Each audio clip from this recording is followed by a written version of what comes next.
Mr. Wilson, absent, please join me for the pledge of prayer.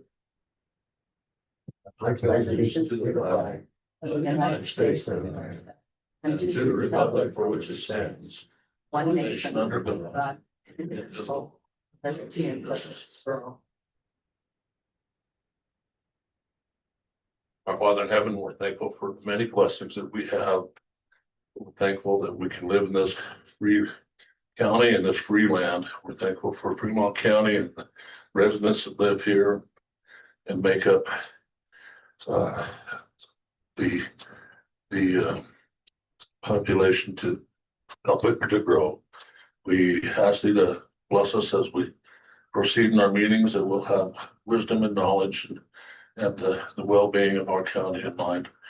We ask thee to lift the drought all possible from our lands and help us to have rain for our crops and our pastures. And we ask a blessing on our first responders, that they'll be safe this day and that all things will work out good for our people who travel in the county also and work in the county. And we ask for your blessings on this proceedings in the name of Jesus Christ. Amen. Amen.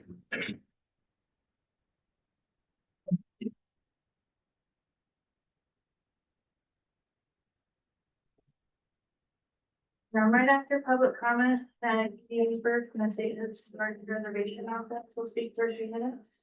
And then at 9:30, WRTA Director Tim Nichols will be here. He was added after the agenda. You say at 9:30? 9:30. Yeah, he's on, should be on what you have.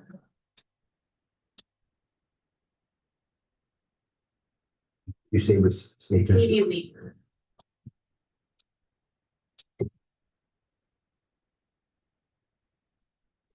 commissioners.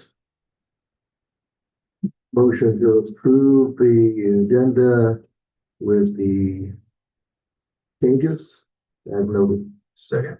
Been moved and seconded to approve the agenda with changes. Further discussion. All those in favor? Aye. Opposed? Motion passed. Minutes. Motion to approve the minutes.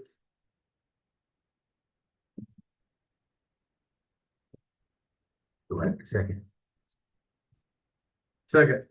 Moved and seconded to approve the minutes. Further discussion.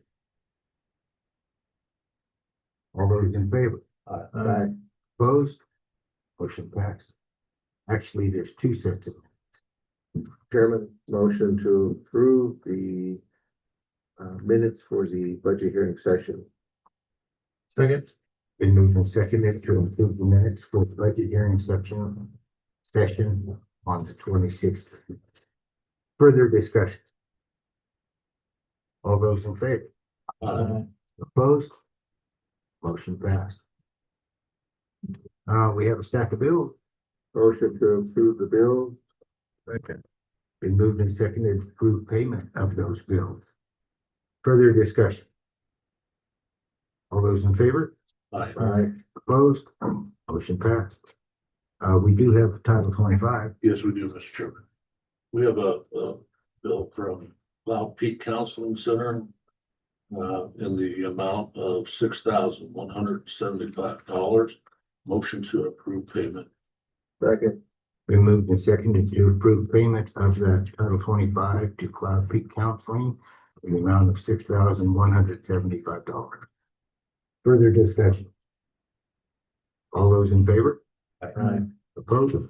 Motion passed. Signature file.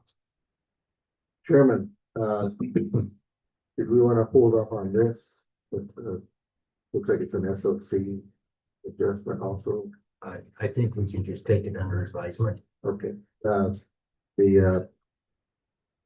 employee evaluation was completed on detention nurse Kimberly Eaton, and evaluation was done by detention medical director Dusty Hill. Within that, the documentation of this employee and considered SOC change. Thank you. The Chairman policy procedure manual, did we only? We approved that. We just didn't sign it. We just need this. Is that the procurement one? Yeah, I just need to Every, signature on everybody it. needs. Oh, Yep. Sorry. Yeah, we approved that 2 weeks ago. Yes.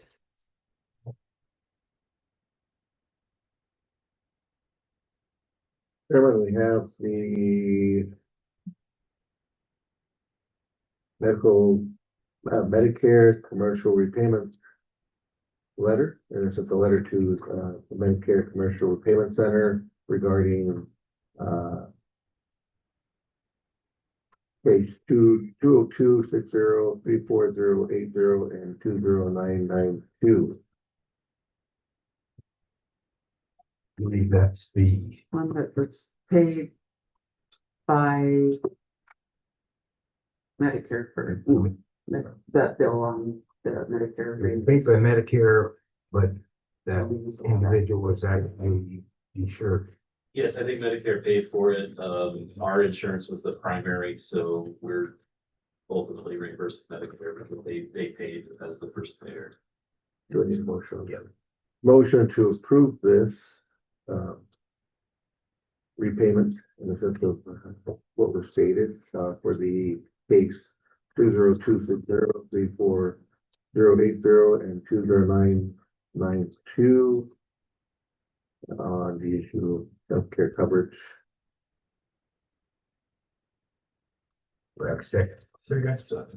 Been moved and seconded to approve reimbursement payment to Medicare for an individual that was insured through Fremont County. All those in favor? Opposed? Motion passed. We have these two that'll we'll talk about, Chairman, at 10 o'clock. It's the contract for the gas and juvenile treatment. And then record for proceeding. Priority mail. Thank you, Mr. Chairman. We have a couple of liquor license 24-hour permits. One is for a wedding on 9/12/26. And the second one is I'm sorry, that's not the wedding. This is the rustic outdoors or whatever it's called, off the grid outdoors event. That's on 9/12, and then the wedding is on June 27th. So move to approve the permit for the wedding on June 27th. Second. Been moved and seconded to approve a 24-hour beverage permit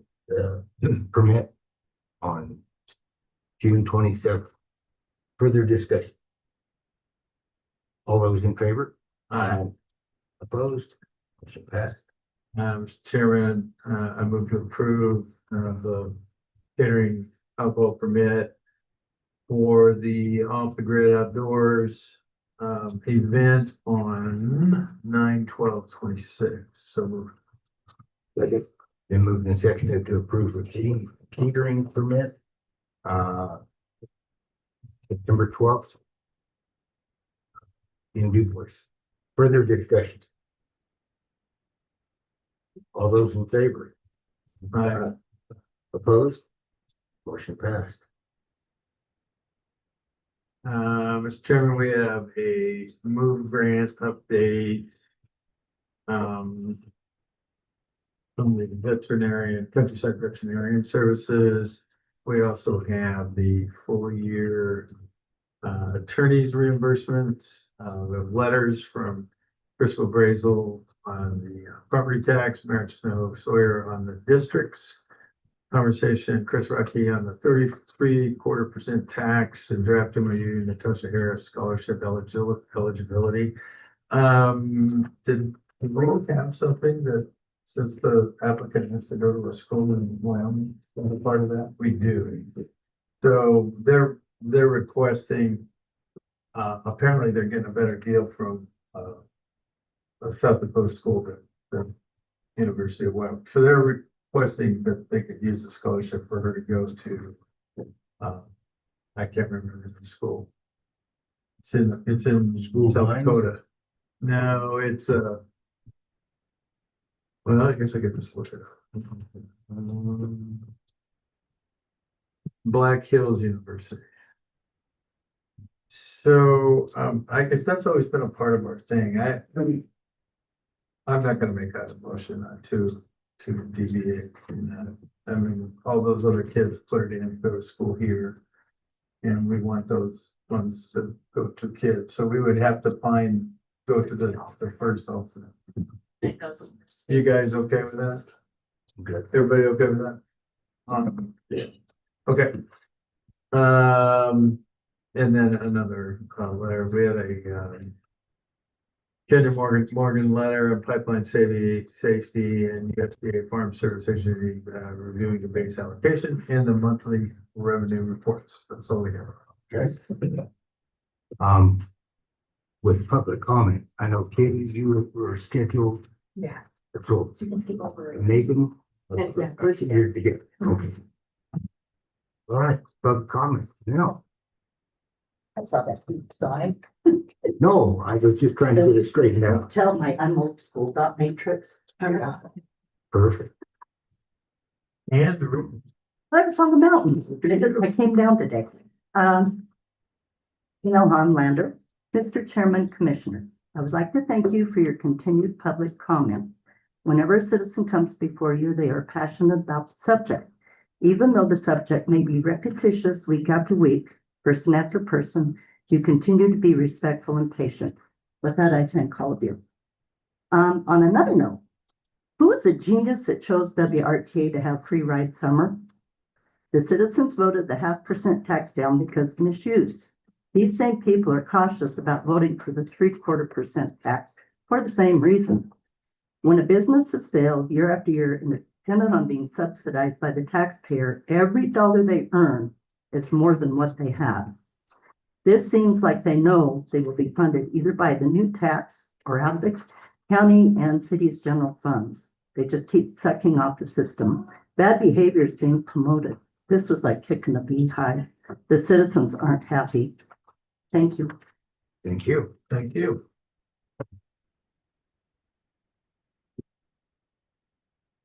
Tracy. If you'll introduce yourself, please. Good morning, Mr. Chairman, Morning. Commissioners. My name is Tracy Butler. Can you pull that a little closer to you? It's kind of quiet, so we just need to make sure everybody else can hear you. Good? Is that good? Yes, that's Okay, fine, thanks. sounds good. My name is Tracy Butler. My husband, Tom Cluverton, and I live on Diversion Dam Road. Our southern property boundary is right on the irrigation canal, directly downstream from the dam. We're concerned about why the dam was closed to traffic. Our property is at risk if the dam is losing its structural integrity. Again, the canal is our front property line. If it was a Wyoming DOT bridge inspection that closed the dam to traffic, we would like to see a copy of that report to learn if the closure is due only to the condition of the road above the dam or the dam itself. The barrier that has declared the dam closed to traffic is a rather worn and beat up concrete barrier with crude spray paint lettering on it. Does not look very official. There is more traffic on Diversion Dam than most of you may be aware. But for those of us who live and work there, that dam crossing is part of our lives. With the road closure, it takes an additional 10 miles each way for a trip to Fort Washakie or Crowheart or other points west. We need to know what its status is and why and by which agency it was declared unfit for traffic, so we can be aware of what to expect. Thank you for your attention. Please keep us updated. So, Tracy, if you have the time to stick around, it's on the agenda. That's why I'm here. Okay, okay. YDOT did close that, Mhm. and we can explain it Great, further. great. And you can ask Billy Meeks when he comes in here to get a copy of it. Great. Perfect. Yeah, that's what I'm here to learn more. Thank you. Mr. Chair, Yeah. I want to get her contact information, but We're gonna be here. Thank you. phone number. Okay, thank you. Thanks. Linda.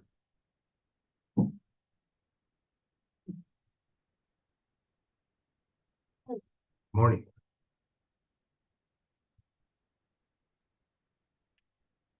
My name is Linda Bebout. I'm a Riverton resident.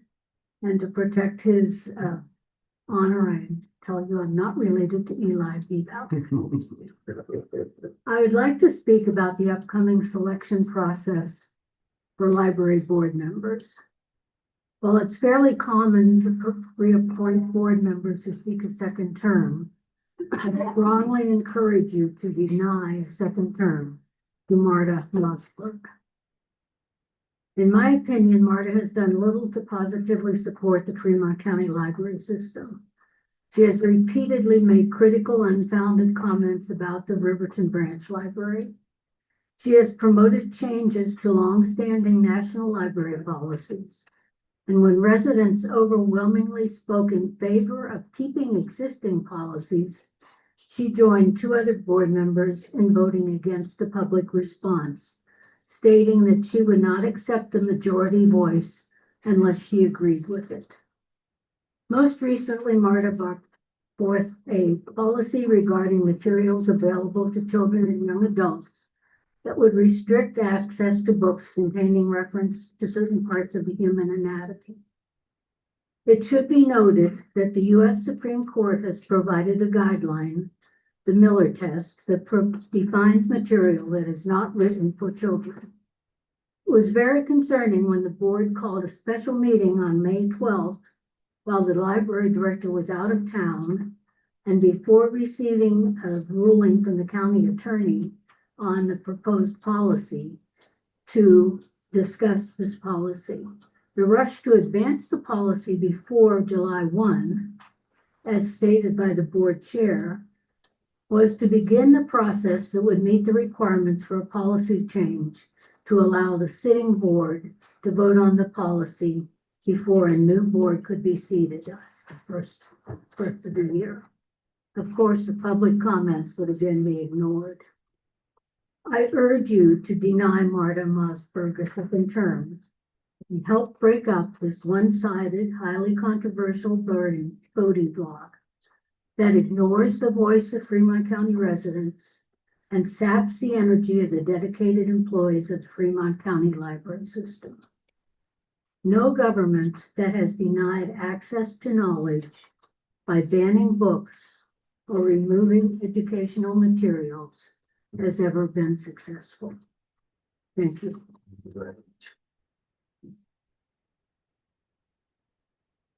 Did you sign, sir, did you sign up for public comment? Can I speak later after I find out what discussion is on the diversion dam bridge?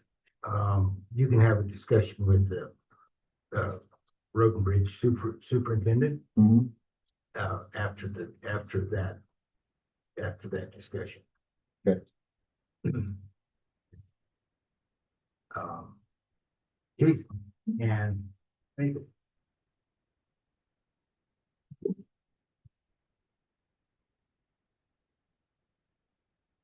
Thank you so much for allowing us. Feel free. My name is Katie Leeper. I am the CLG coordinator for the State Historic Preservation Office. And I just wanted to thank you for letting us speak before you today. I'm here to just reiterate the state's support for the Fremont County Historic Preservation Commission.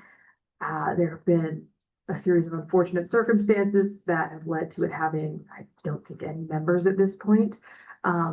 But if Fremont County is still interested in pursuing their Historic Preservation Commission, the state will not do anything to decertify or improve that commission performing.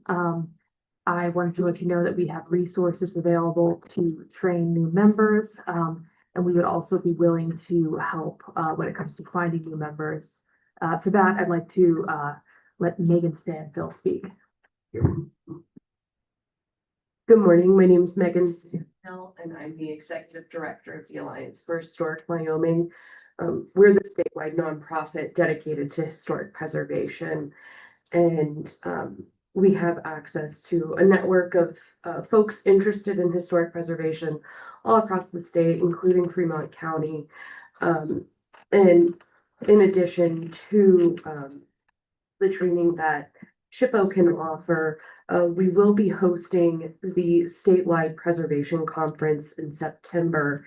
And thanks to an amazing grant, we are able to send 3 representatives of each certified local government. So that could include commission members, or staff liaisons, or anyone else within the county who's interested in getting some more education on historic preservation. That's going to be in September. So I think that would be a really great goal, to have a few more people interested in the Historic Preservation Commission, to be able to come to that conference and get more acquainted to the statewide preservation movement. Yes. And where will that be? Where will that be? It's going to be in Casper. Yeah. Do you have the dates? Yes, September 17th through 19th. And we'll pay for lodging and the full conference attendance, including meals. Yes, and this is a collaboration between State Historic Preservation Office and the Alliance for Historic Wyoming. So we'll both be represented at this conference. Good. Yeah. I know I've spoke to some of the past board members that unfortunately they had to step down, but they're still interested, and I'm trying to talk them into coming back in, and we are advertising for that. So we're still trying, and we have no plans to dissolve that at all. So we're going to continue pushing. And it's very important to have a commission within your community to gain access to preservation resources, identify historic resources, and also access the CLG funding that the SHPO office provides. Yes, we do have some funding in the form of grants available each year. And Fremont County has such incredible cultural and historic resources. So if we can help to support the protection and the education that people have about the resources in their community, we would love to be a part of that. Okay. Great. Commissioner. Mr. Chairman, question for you, Katie. Have there been any new requirements for local board members to get training? It seemed like when I talked to a few of the folks that had stepped down, they brought up that there was some, what they thought was a little bit onerous, and the only training I'm aware of is the standard training if you're gonna have control over a budget.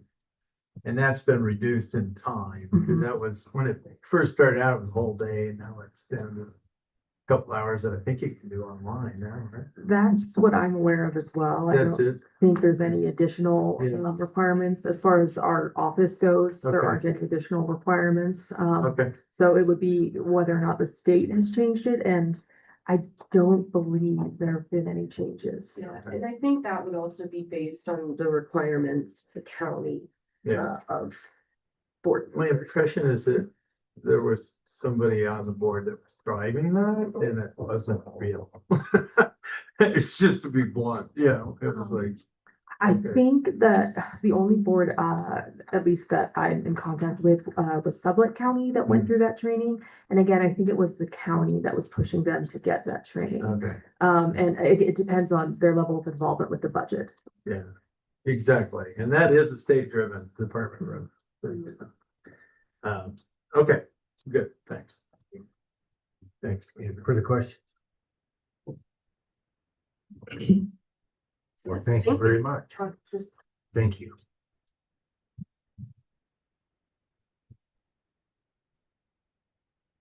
Finally.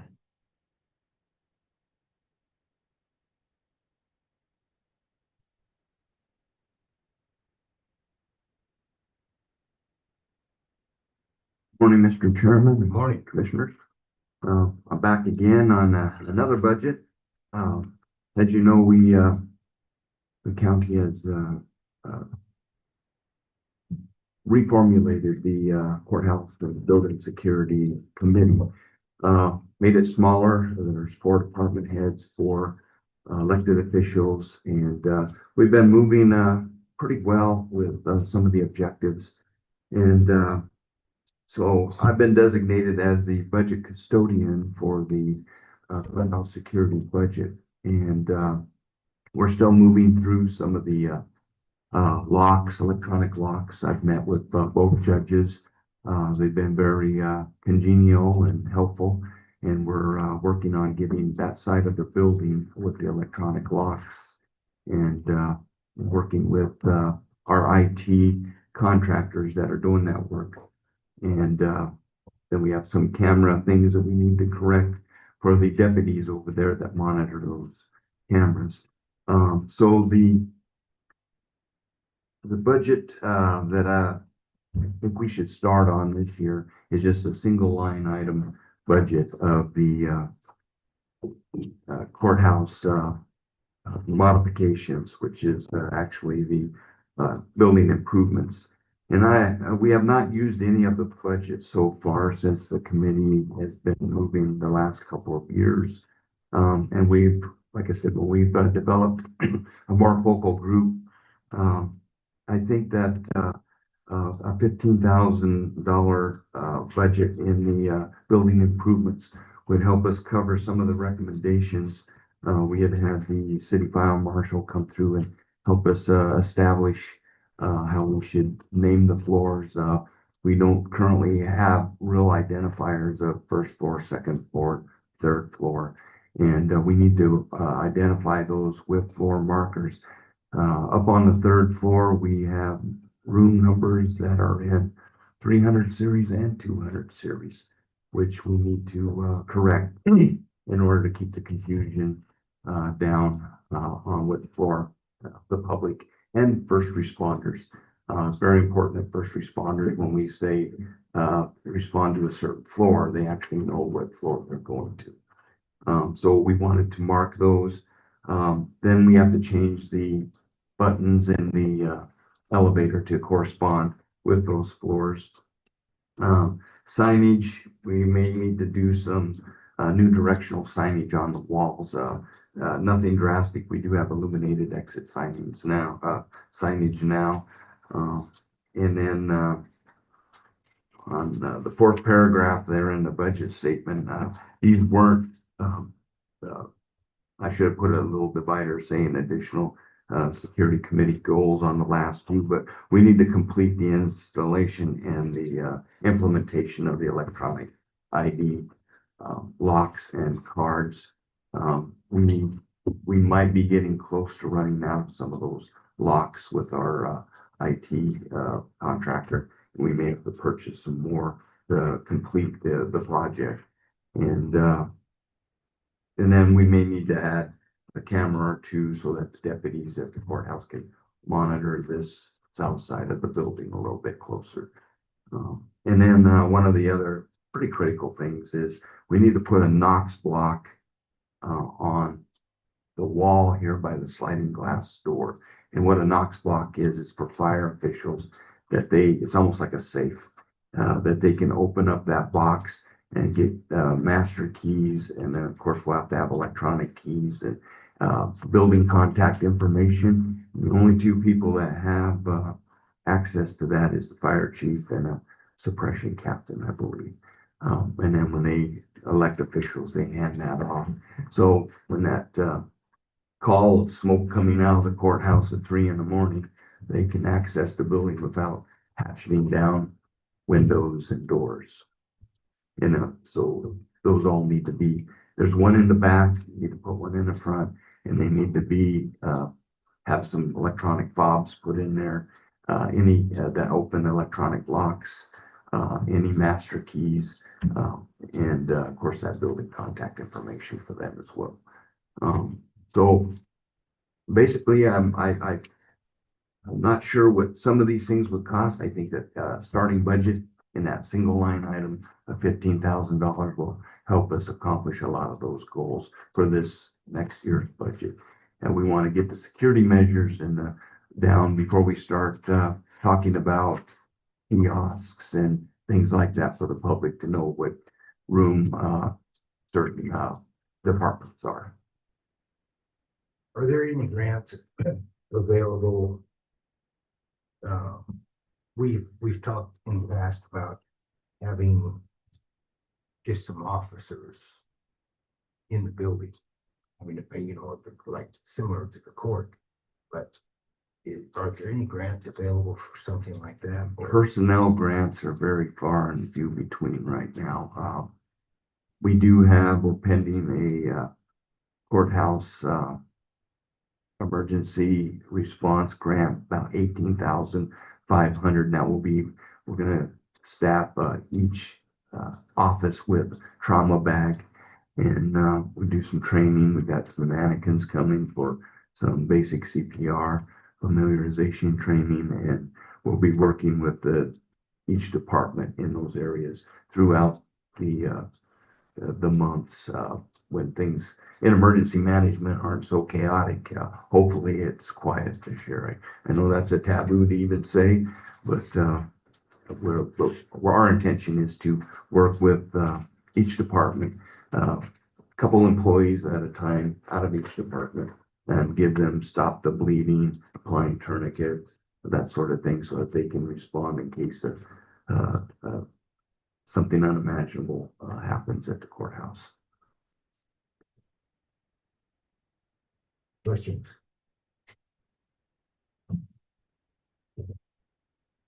Chairman, it looks good in Mylan having you chair that committee, but we've really made some good progress in the last month. Much appreciated. Thank you. We have a lot of sharp people on that committee, and it's very beneficial. I also just want to mention that we do have the Fremont County government lease agreement done. That is for outside entities that occupy spaces here. I know that we have some that are coming up first of the fiscal year that are waiting for a lease agreement. Nathan has reviewed that lease agreement, and it's in a WordPerfect file. It's editable so that when you complete the agreement and then the entity signs off on it. So that would be totally up to you whether you want a organization to actually pay for space that is servicing the public or not. But that lease agreement will cover all of that, and I can get that to Emma. It's been approved by, like I said, Nathan. Right. Mr. Chair, we have charged anybody for using those basement. No, like, that's part of the agreement, like for, like, say, WIC, that's our cost share. We furnish the building and the facilities, you know, heat, and all that stuff. And that's our cost share. So. Then after the initial agreement, annually, we have an additional, shorter document that these entities can fill out wishing to continue their lease agreement for another year. And so we'll get that to Emma as well. And then there are, in that lease agreement, there is things that they will do that will abide by the county rules and regulations if they're under the roof of the county as well. Okay. Further question? All right. Well, thank you very much. Thank you.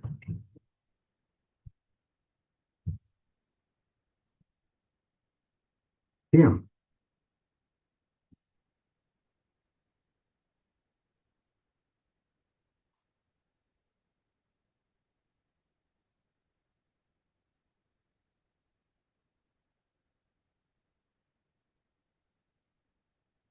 Thank you, Mr. Chairman. Members of the county commission. It's been a little bit. I thought I'd come by and give an update on all things WRTA. So the Wind River Transportation Authority, I'll trip through a lot of the data so that way I actually just summarize it, and I'll be providing you with physical copies so you can actually view the data at your convenience. But suffice to say, since January of 2026, the Wind River Transportation Authority has continued to demonstrate strong and sustained public transportation demand across Fremont County. During the 5 months of this calendar year, WRTA has provided 19,710 total passenger trips through fixed route and demand response services. The majority of the WRTA ridership occurred through demand responsive services, which account for 16,344 passenger trips, or approximately 83% of the total system ridership. This figure includes ambulatory passengers, non-ambulatory passengers, those that are qualified disabled riders, attendants, and children. Fixed route services provided an additional 3,366 boardings during the same period. Based on the current trend, WRTA is projected to provide approximately 47,300 or just under 50,000 passenger trips annually if ridership continues to grow at the same pace, which we do anticipate it will. This projection includes approximately 39,200 demand response trips and 8,100 fixed route boardings. All in all, the data demonstrates that WRTA is not servicing any limited or isolated transportation need. The system is providing thousands of monthly trips for riders who depend on public transportation to access school, work, essential services, community programs, and overall safe mobility. April was by far the strongest month in the reporting period, with a total of 4,436 total rides, demonstrating the continued demand for WRTA services when availability and community needs are aligned. At the same time, WRTA is preparing its FY27 funding period, preparing for the FY27 funding period, and will be submitting local subsidization requests to the county and the major municipalities that receive services from WRTA. This request is, as always, tied directly to the continued availability of public transportation in the designated area and the local utilization rate necessary to sustain funding operating in that area. In addition, if the proposed 0.75% sales tax, say, is successful, WRTA would then anticipate that the FY27 subsidization request may be reduced to accommodate the additional source of revenue, or approximately $62,129.48, depending on the timely delay between approval, revenue generation, and availability of funds. WRTA will also be submitting a projected drawdown of funds, which demonstrate and identify the anticipated crossover date at which services may need to be reduced or fully suspended, depending on what level of local funding received. The information will allow this body to evaluate the request with a cleaner understanding of the relationship between our local support, service continuity, and potential consequences of any funding gaps. So in closing, overall, the January through May 26 ridership conditions show that WRTA remains a heavily used and essential public transportation system. The system currently pacing towards more than 47,000 annual passenger trips, with demand response serving the largest ridership driver. Continued local support will be critical to preserving the progress WRTA has made, sustaining access for thousands of passengers currently relying on the system each month, and allowing Fremont County to maintain a practical, accountable, and responsive public transit network for the FY27 period. Also worth noting is that myself and our business manager were fortunate enough to attend the CTAA conference in Omaha, Nebraska this last month.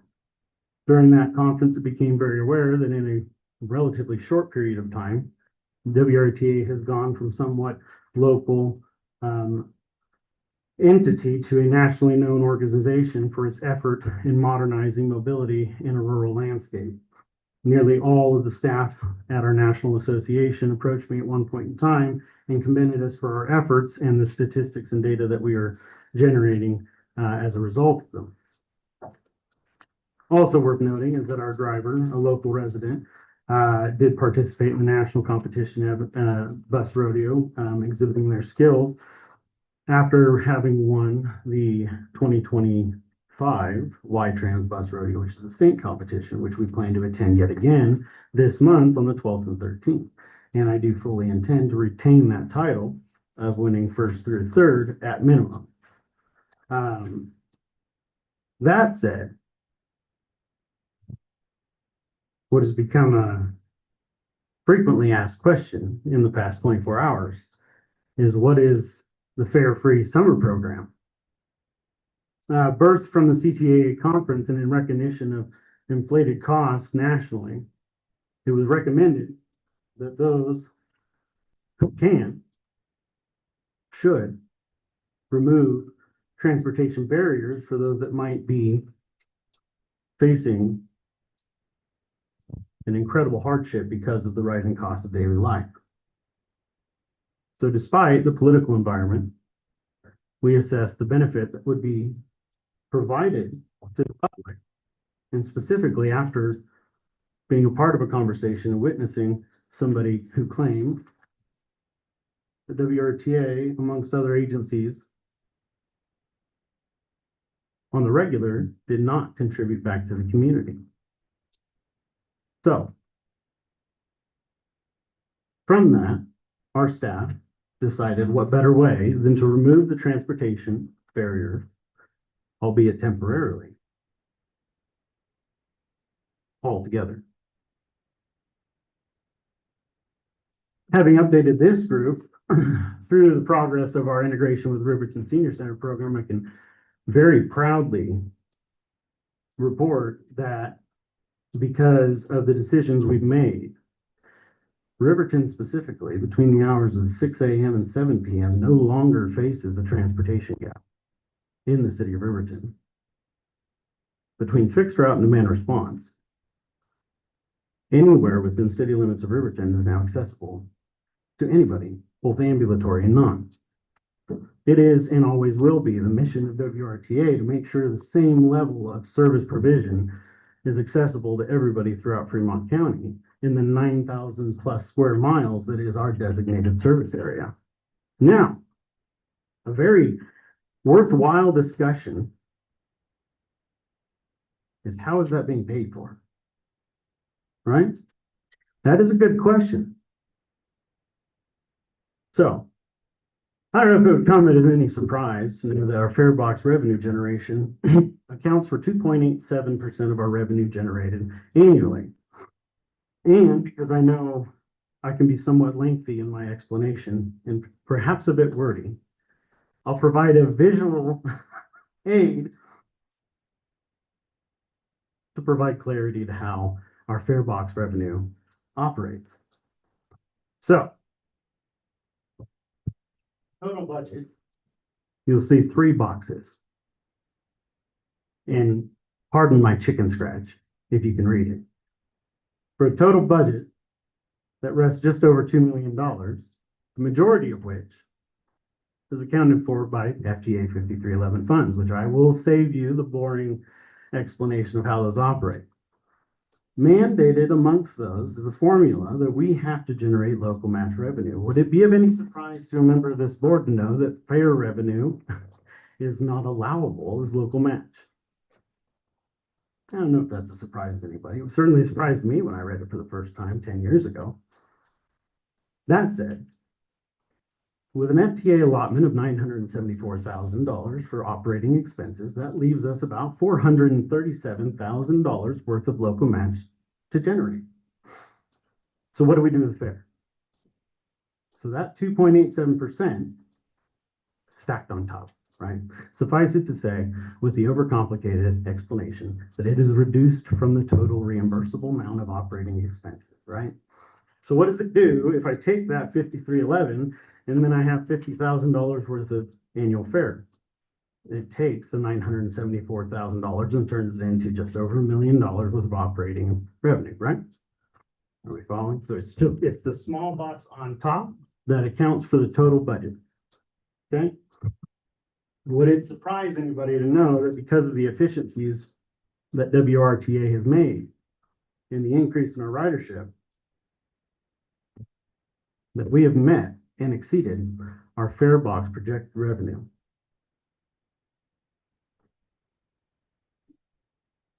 So, with respect to the fact that people should pay for the service, I pivoted slightly in the last 24 hours, realizing that some in the community might not be comfortable with the removal of that transportation barrier being labeled as free. So what we've done is we've secured a series of sponsors, local businesses and local partners that are willing to cover the fare for the duration of the fare-free program. So that way the fare is still being met and the transportation barrier remains removed for the duration of our fare-free summer program. Now, that is a bit heavy, but everything that is going on and everything we've done at WRTA has set off indicators at the FTA for our national transit database reporting. Our efficiency markers are through the roof, so much so that they threw a marginal increase flag and we had to provide a very lengthy explanation of how we achieved those markers. So when it comes to being good stewards of federal and local dollars, I can, with federal recognition, claim that WRTA is being extremely good stewards of those tax dollars, spending them efficiently, extremely efficiently and responsibly, and continuing to be willing to modify if needed.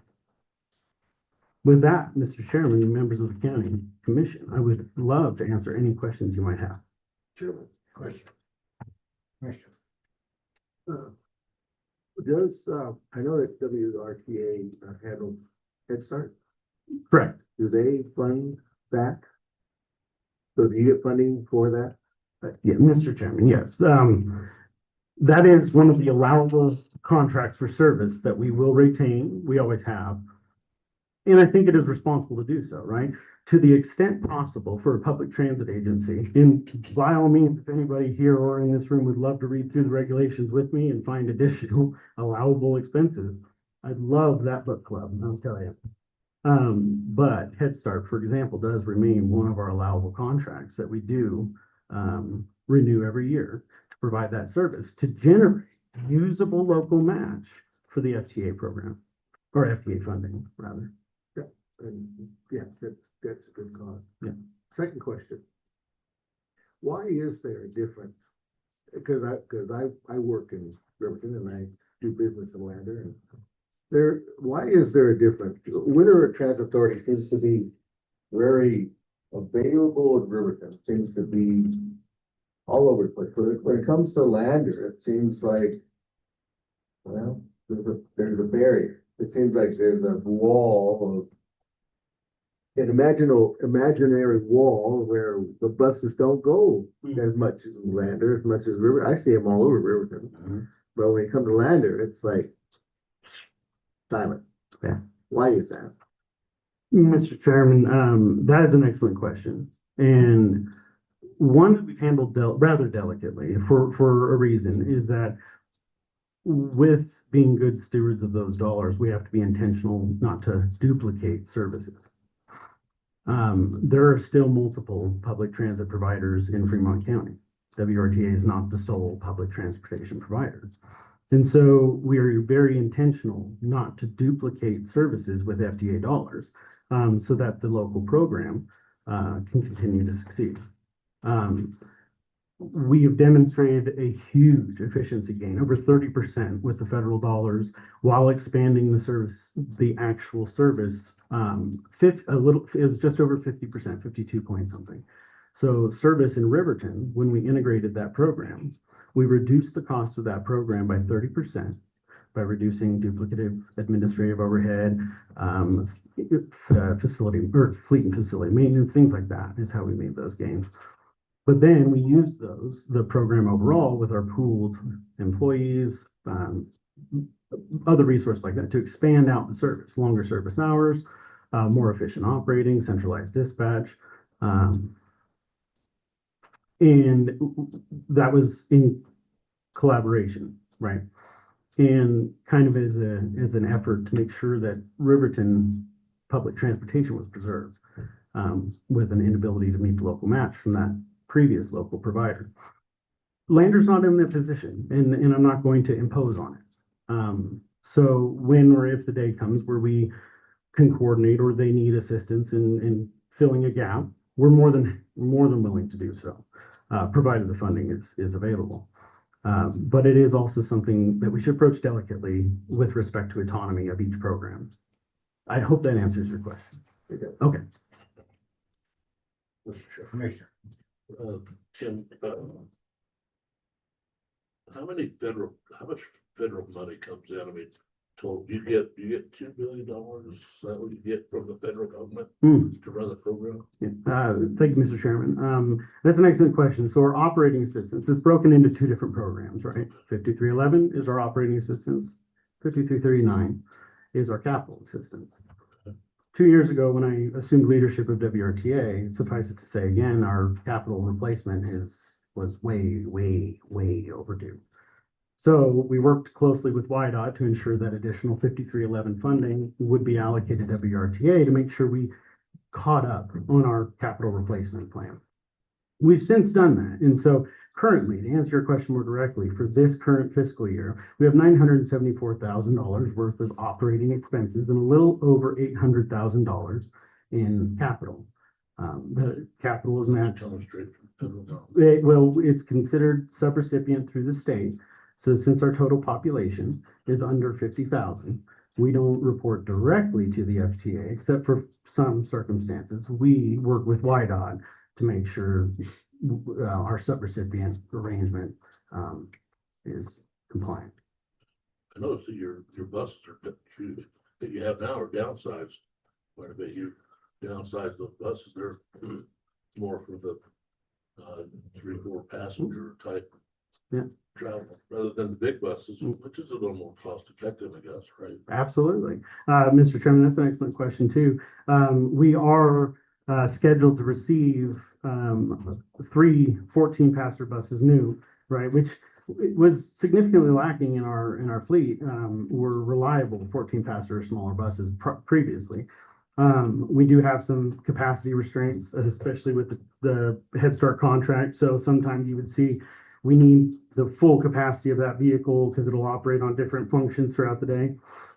Since the period of Head Start is now concluded, we'll reduce our fleet down to smaller vehicles until such time as capacity increase is required. So. And then you also have, what do you have, 23, 24, 25 employees or individuals that work for the WTO? With after integration and once we were able to kind of stabilize the entire thing, we have 33 employees. Yeah, 33. That is correct. 33 households. Yeah. So we get that back in another way. So make up any differences that you have. You are now going to have sponsors for a while, or at least maybe through the summer or whatever, to sponsor the people that need transportation around the cities. Correct. Okay. Yeah. And you're still going to carry on the program where you take, notice a lot of senior citizens take your bus from Riverton to Du Bois for the rodeo. They're not the rodeos up there. Still going to do that? That will come. Yeah, actually, this week marks the return of the rodeo roundup fixed route schedule. Okay, that's all the question I have. Sure. Anything further? What? Mr. Chairman, I think one thing Tim forgot to mention is very important. During the local emergency planning committee meeting that we had in March, he told the group how Wind River Transportation Authority would be there in an emergency. Well, 1 month later, he got to put that in action when we had a fire. We had 14 people that were displaced. I called Tim, he sent a bus out. We were able to get those people to the shelter that we set up. And it was efficient, and I really appreciate it. And thank you. You need to capitalize on that. Thank you. Yeah. Great. Yeah. Thank you, Tim. Of course. Thank you. We'll look forward to your next update. Absolutely. And I think what was not mentioned also is that I've started to attend, and I am a member of the Fremont County DUI Task Force. And in that, where Transit Authority has been a part of the issue of the sober ride, and that kind of helped in the process of, well, cutting down those DUIs and helping it with that DUI task force that we're with. And he's also a member, but in that, we do, and we are coming up to a point in July where we are going to have 2 parades. And in that, I think WRTA is ready for that. Because we will have a lot of people, well, consuming alcohol. Mhm. So in that, hopefully keeping them off the road. Yes. Okay, thank you. Thank you. Jim?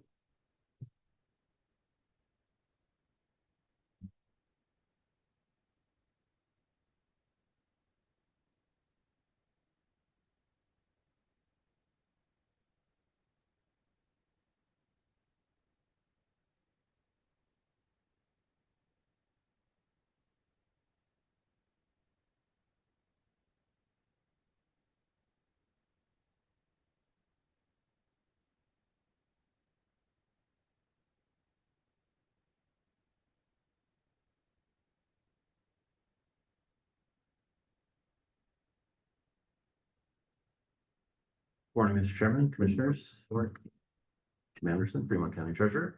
I'm here today to discuss SOC adjustments for the Treasurer's Office.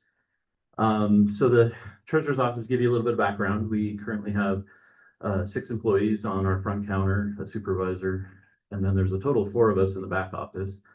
Myself, my deputy, and 2 accounting folks in the back. So SOCs are always kind of this moving target, and it was surprising to me when I got the newest SOCs and saw how far behind we were, in particular with our front office frontline counter folks. The new SOC scale that we got that we are working with across the clerk, treasurer, assessor's offices actually had half of my staff not even on the scale at all. And so, anyway, what I'm here to do is to kind of move everybody back into where they should be slotted with regard to the SOCs. So you'll see the first section is the clerks, the frontline folks that I have, and across the top with the shaded areas, you'll see the 10%, 25%, 50% SOC, standard SOCs that we have, and the levels that we put in there. Underneath that, I have kind of inserted a 4-level clerk 1, 2, 3, and 4. And so I have boxes around those numbers that show how I have defined my clerks in the past. So we currently have, out of the 6 people on the front counter, 2 level 1 clerks, 4 level 1 clerks, and 2 level 2 clerks. Of those clerks, 2 of them are relatively new. One is very new, just about, let's say, I think he started in February. So he is about 4 months into his job. The other one is a little bit over a year, going on to a year and a half. I have 2 other staff members that are at the high end of clerk 1s. They've been here for a few years now and are taking on a little bit more responsibility. Then I have 2 people that have really kind of picked up the slack. They've been here for both over 4 years now, and they are kind of the leaders on the front line. One of them, you'll see, which I call employee F, has actually been designated as my assistant supervisor. So when my supervisor is not in the office for whatever reason, this individual takes over, kind of doing all of the supervisory duties. So you can see the salaries, and if we want to go through them, I'm happy to do so. So what, with the front line, if you will, what is where would you like them to be? I mean, this is the current salary? The current is over on the far left side. Okay. So that's their current salaries. What I have in the boxes then is what I'm proposing for these. And I recognize that some of them are pretty significant, but like I say, the SOC scale from the last time has shifted fairly significantly as well. So this really is just sort of putting it in. I would say that there are a couple merit increases in here. Most of this, however, is just putting them back to where they should be. Sure. Yes. So, right, so you have 6 current clerks. Yes. Okay, so if we do these SOC changes, all 6 will be there Monday through Friday, 8 to 5? Yes, that's that's the hope. I mean, other than vacation and sick and. Okay, because every time I go in there and there's a huge line out the door, there's only 2 people working. Where's the rest of them? Where's the other 4? We currently have one person on vacation. We have one person that's been out sick for an extended period of time. Because every time I go, it's like this long line and people, and they don't know I'm a county commissioner, and they're all mumbling, why is there only 2 clerks? And there's always 2 clerks, and it's like, where's the rest? Well, if it's during the lunch hours and we're trying to shift people around during lunch hours, that's the double whammy that we have. We try to get people out and get people on their lunches, also knowing that that's also when people are trying to come into our office and get their license plates taken care of in the middle of the day. It used to be that the treasurer's office had one part-time position and sometimes 2 part-time positions. And that was their schedule, was to work basically 10 a.m. to 2 p.m. And that's all they did was help cover lunches. Because I know that we've gotten grief about other things we do here. I know that if we make a decision on this, somebody's gonna say, well, if you're paying them more, they might as well be there. Meaning, I'm not standing in line when there's 1 clerk or 2 clerks. Everybody's working or getting in or getting out. I mean, I think that's what our constituents would want us. And I wouldn't say this unless I was already been in that line quite a bit and heard the grumbling myself. But in that, I think maybe a feasibility study to say, okay, when will it be good to have all the clerks on to take care of all the amount of people that usually come in at this certain time would be workable for the public, because then they're starting to see productivity rather than, well, what we've been saying. And Mr. Chairman, Commissioner Thomas, I would respond to that. Like, I think we have a good idea of when the bulk of the people come. It's at the very beginning of the day that they're trying to get in before they're headed to work. It's during their lunch hour, and it's at the end of the day. And so what we've done is we take our staff, we split them in half, and this is on a rotating schedule. So I've usually typically 3 people that are starting at 8 o'clock in the morning, and they're ready to go at 8 o'clock. And there are many times that we've got a line at 10 minutes to 8. And so they're ready to go at 8 o'clock. I have another 3 that come in at 8:30 with the expectation that when it gets to be 5 o'clock or leading up to 5 o'clock, those first 3 are able to come offline and begin to close out their tills for the end of the day. And the following 3 are there until 5:30 to make sure that we've got, take care of any customer that walks in at 4:59. And that happens frequently. And so that gives them time to finish up with their customer and have a little bit of time to close out their tills. So come the next morning, they're ready to go. The lunch hour has always been a challenge for us because, I can't send people to lunch at 9 or 10 o'clock or at 3 or 4 o'clock. And so that's just always been a challenge for us. And I think that's why, our previous treasurers had that part-time position in there. And through the years with budget changes and priority changes and Riverton office coming and going and things like that, that part-time position became harder to maintain, I guess, and being able to have the need for staffing the rest of the day. So. Thank you. Anything further?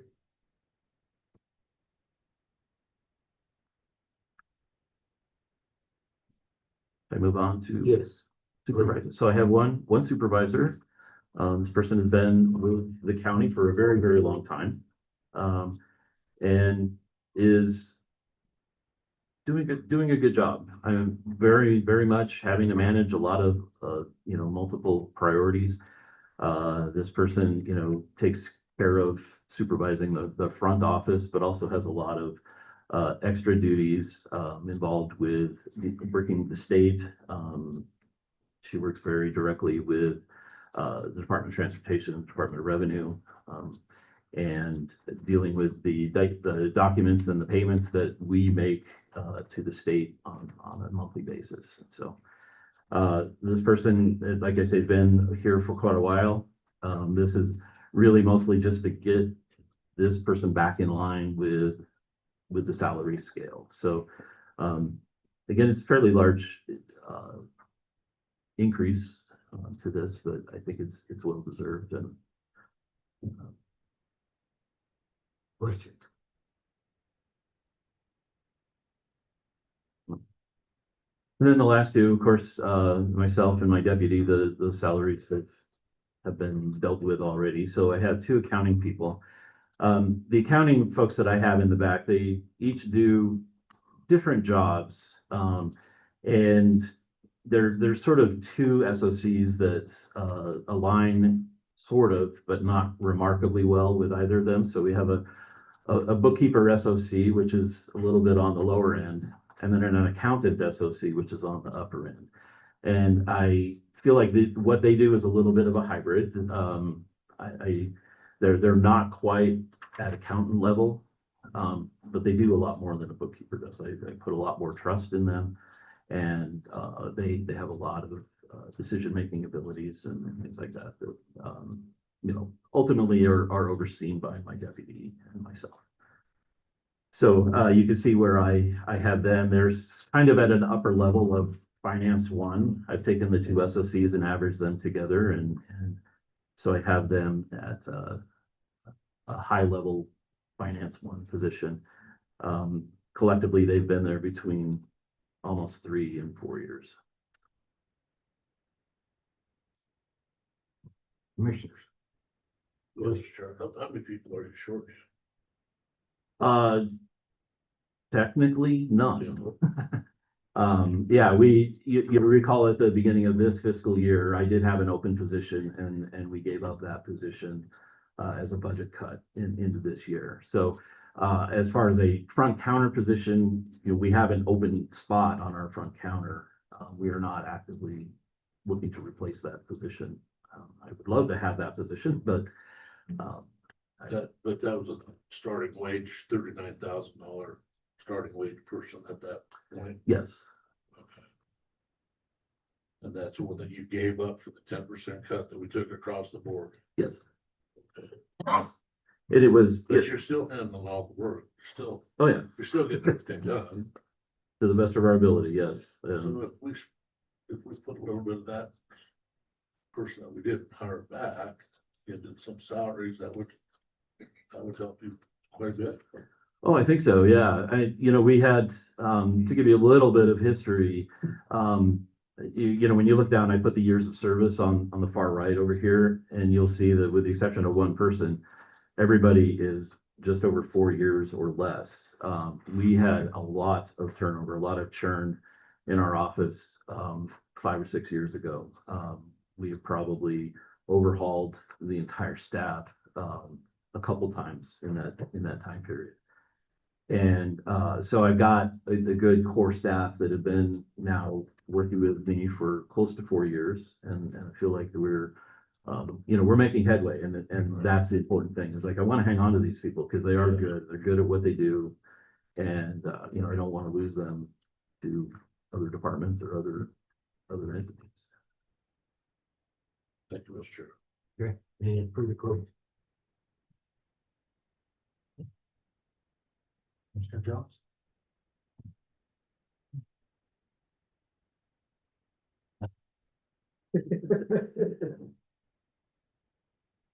Okay, well,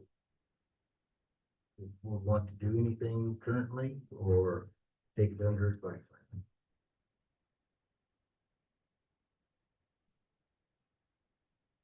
Mr. Chair, I have a question. Okay. So in the past, we've kind of looked between your department, Jim, and Julie's department and Tara's department. And, we kind of looked at those, trying to make sure there was some, have those conversations happened between the three of you? Well, Mr. Chairman, Tara did share hers was it last week or 2 weeks ago? I have not seen Jim's. I sent out all of mine last night to everybody. And Mr. Chairman, so the question to you, Julie, is this much different than what you're considering, or? She hasn't seen mine yet. So well, I just got a copy of it. So, Mr. Chairman, what I was going to tell you when I come up for mine is that to get them where they need to be too is like $9,000, which we can't do. So I had him probably about the level he was. Then I felt guilty about that even. So I went and did the 3,200. That brings us up to the base for everybody, which will be a smidge under his by about 2,000 or 1,800. What did you say at the last, Julie? It'll be about, I just gathered 3,200, which is what is gonna bring our base up. I went across to everybody that way. But looking at my levels, they really should be, most of them, except the brand new people, should be in that 25 percentile the very beginning, which is $9,000 a piece. And so when I looked at his, the numbers I had before this were close to what he had, but then I felt like that was a lot to ask. So I could have been close to this, which is close to Tara's, but. So on average, I've just figured up the numbers. On average, that's about the increase on average. As you said, 3,200. And Mr. Chairman, mine was the lowest. So we started at 36.8. Then Tara's, I think, was 38.6. And then I think Jim's was 39.8. 39.4. Four or something. Yeah. So my base was the worst of the bases.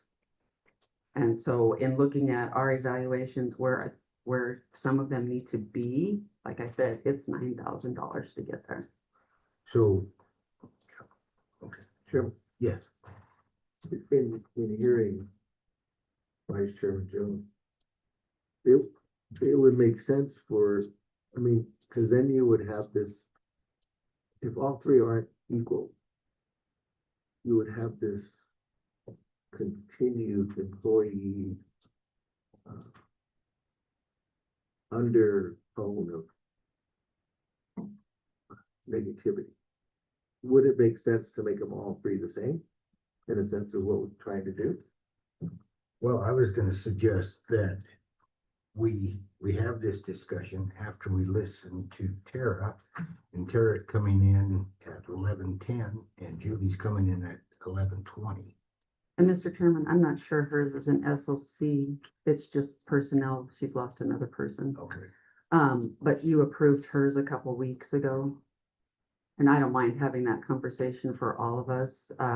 We came to you saying, hey, our jobs are very similar. Basically, they're public relations specialists is what that we came up with. But each one of us should be able to evaluate our folks differently, however. But I agree, I don't want a lot of disparity.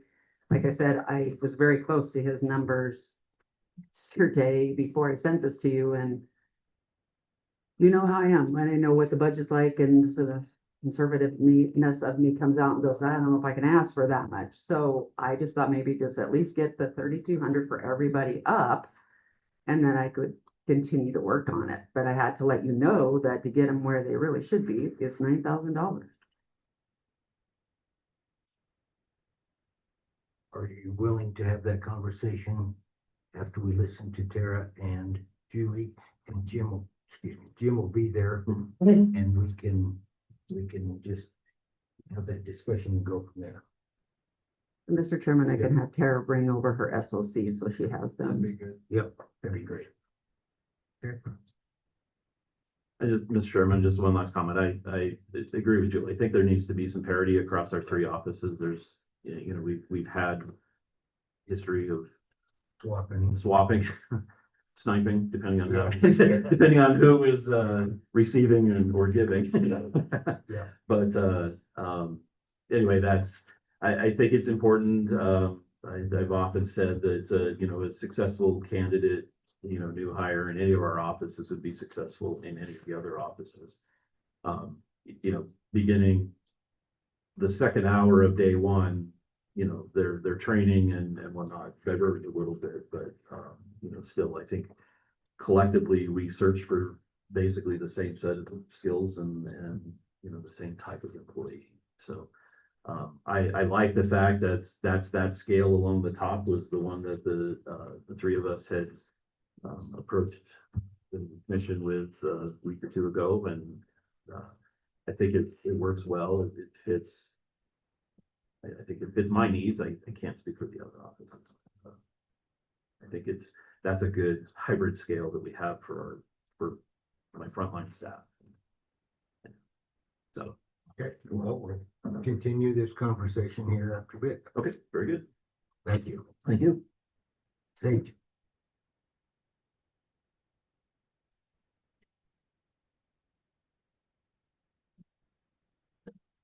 Morning, Chairman.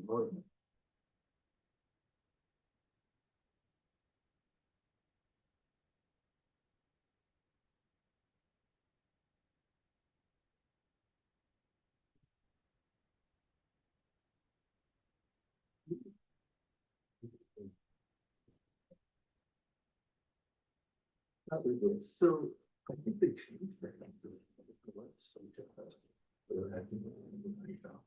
I think they did.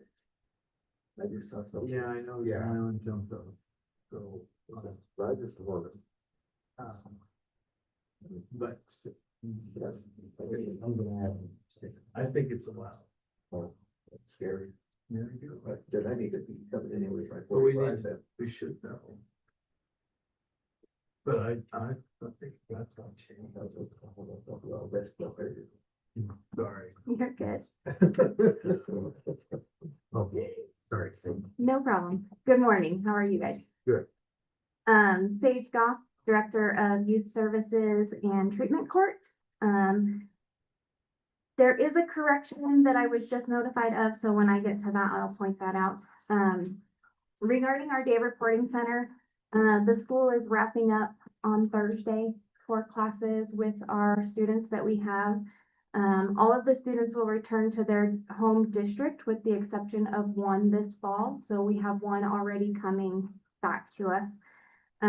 We are going to offer some summer classes for a few students in the month of June as well. And I'm still working on the MOU and talking with the Fremont County School District number 25 and what that's going to look like for this next school year. Regarding youth services, I was able to work with Justin and Amos, and they got FileMaker fixed for me, which was a huge relief. They had it fixed in a matter of like 48 hours. So now that we've been able to get that restored, we've been able to catch up on all of our data inputting and kind of get back on track. And so I will continue to work with FileMaker so that we can move forward to that cloud-based system so that hopefully in the future, the issues that we were having with our database is no more. FileMaker essentially kind of takes over the updates of that, alleviating some of the struggles with IT because we have been using such an outdated version of that system.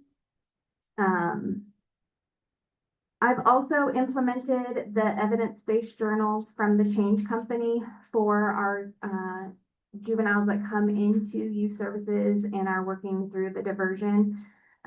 Staff and juveniles have had a positive feedback regarding that change so far. Later this month, I will also be working with an agency and getting a, risk assessment implemented so that we can better identify the needs of the juveniles that we are servicing. And then that will correlate also in what evidence-based journal they're going to be working on with our probation, officers. For the month of May, this is where that correction comes in.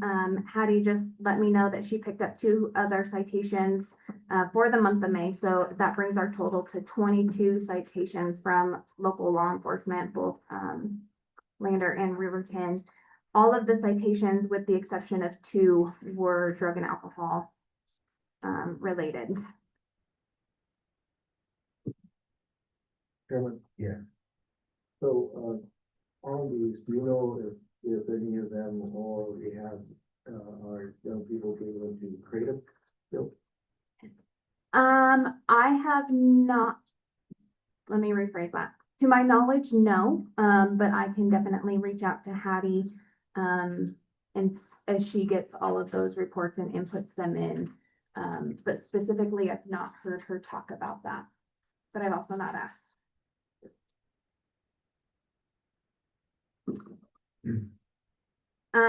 With treatment courts, specifically our adult program, we have 14 enrolled participants. We are currently working, I believe it's with 5 proposed clients. In the last month and this month, we have had some graduates, and so that's why our numbers are down a little bit. We're continuing to, like I said, work with individuals to get them into the program. Our goal really is to have 2 new clients a month. With some of our staff turnover and things like that, we've struggled to get some ASIs done as fast as we usually do. But we are still working with the attorneys and the clients to get them moving forward. The judicial branch had sent over their contract and the statement of works to be reviewed for both the CAST and JTC program. Nathan went ahead and gave me the okay to send to the commissioners. Emma, were they? Yeah. Okay, you have them. I sent them to her, so I was hoping you guys had them. Chairman? Yep. One thing I'd like to mention is that, in this JTC contract, her program could probably, well, it would, easily, acquire more funding if we were able to try to bring together changes. Her program is, as you can see on the second page, you know, she has 22, and about 90% of those are alcohol and drugs, but yet she's not getting any of those into JTC because of what the prior county attorney did with the changes in the sense of juveniles, in the sense of process that we used to have that would occur in a sense of juveniles being able to go into juvenile treatment court. There were changes there that were made that are distinctive to Fremont County. But I think we need to bring to the table again, everyone, and try to see if we can make changes again so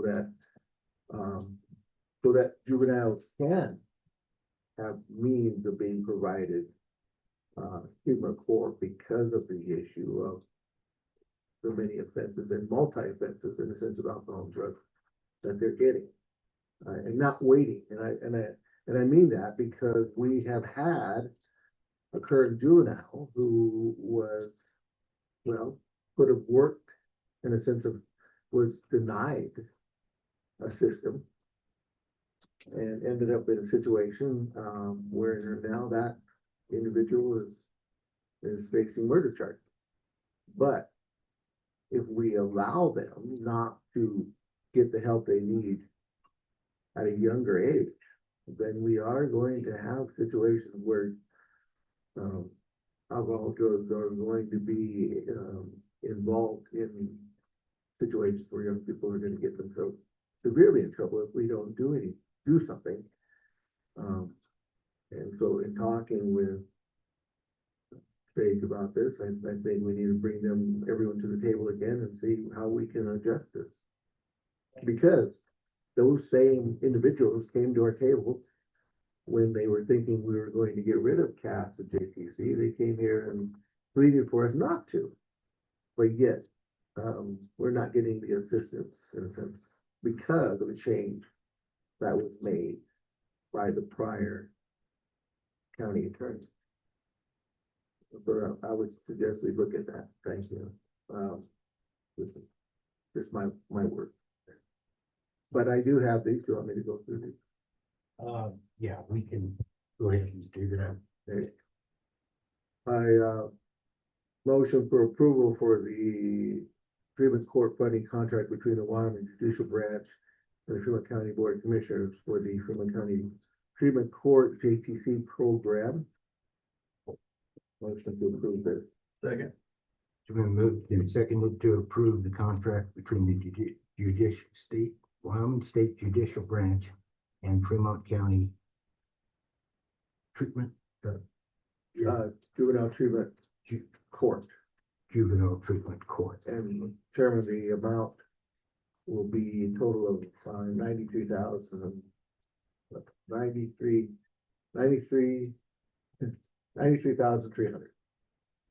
Per biennium. Per bite. Okay. Okay. Been moved and seconded. Further discussion. All those in favor? Aye. Opposed? Motion passed.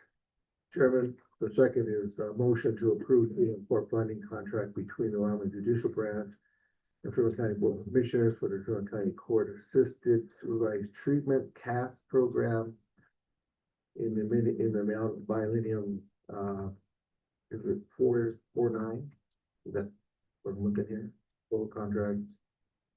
Wait, no, yeah, 489024. Nice round number. Second. Been moved and seconded to approve the contract between the Wyoming Judicial Branch and Cass, Fremont County, in the amount of $489,024. Further discussion. All those in favor? Aye. Opposed? Motion passed. Okay. Thank you, Chairman. With the open position that I have with CAS and JTC, I have received a couple applicants, so that has been very nice. I've got one interview scheduled for next week, and I intend to reach out today to try and get another one scheduled to hopefully fill some of those positions. And then overall, it's just been a lot of budget work on my end to present for next week, so. To present next week? Perfect. Mhm. Okay. Questions? Yeah, sure. Yes. Say, do you ever work with the job corps, replacing any of these students or that have been in trouble and get them into a work type learning environment, you know? And I don't know what they have to offer anymore. I've been up there.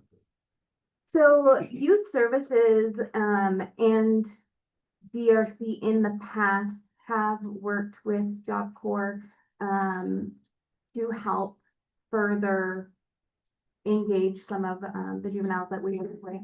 The hard pieces is Job Corps, for the most part, you cannot be in probation, you cannot be in trouble to be up there.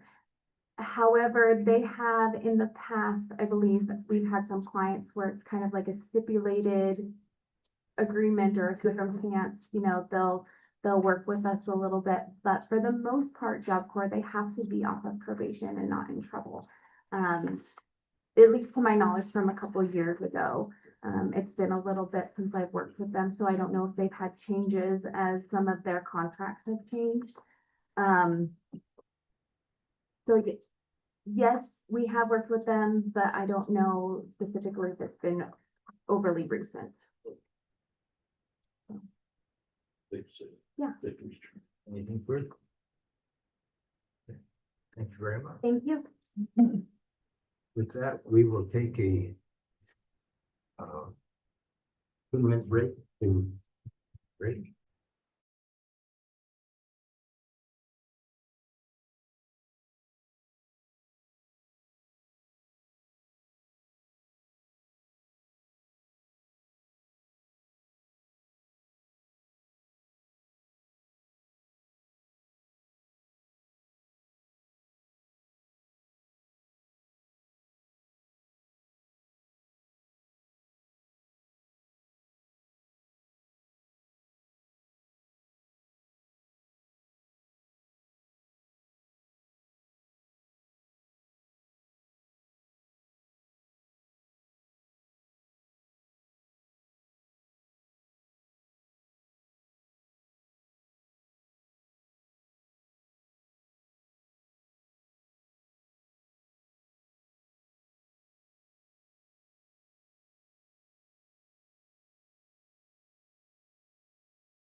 Winslow.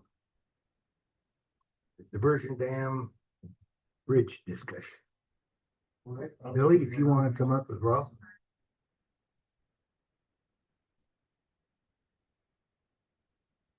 Have everybody introduce themselves, please.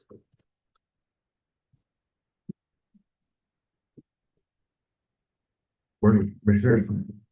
My name is Winslow Friday, with the Director of the Winter Tribal Department of Transportation.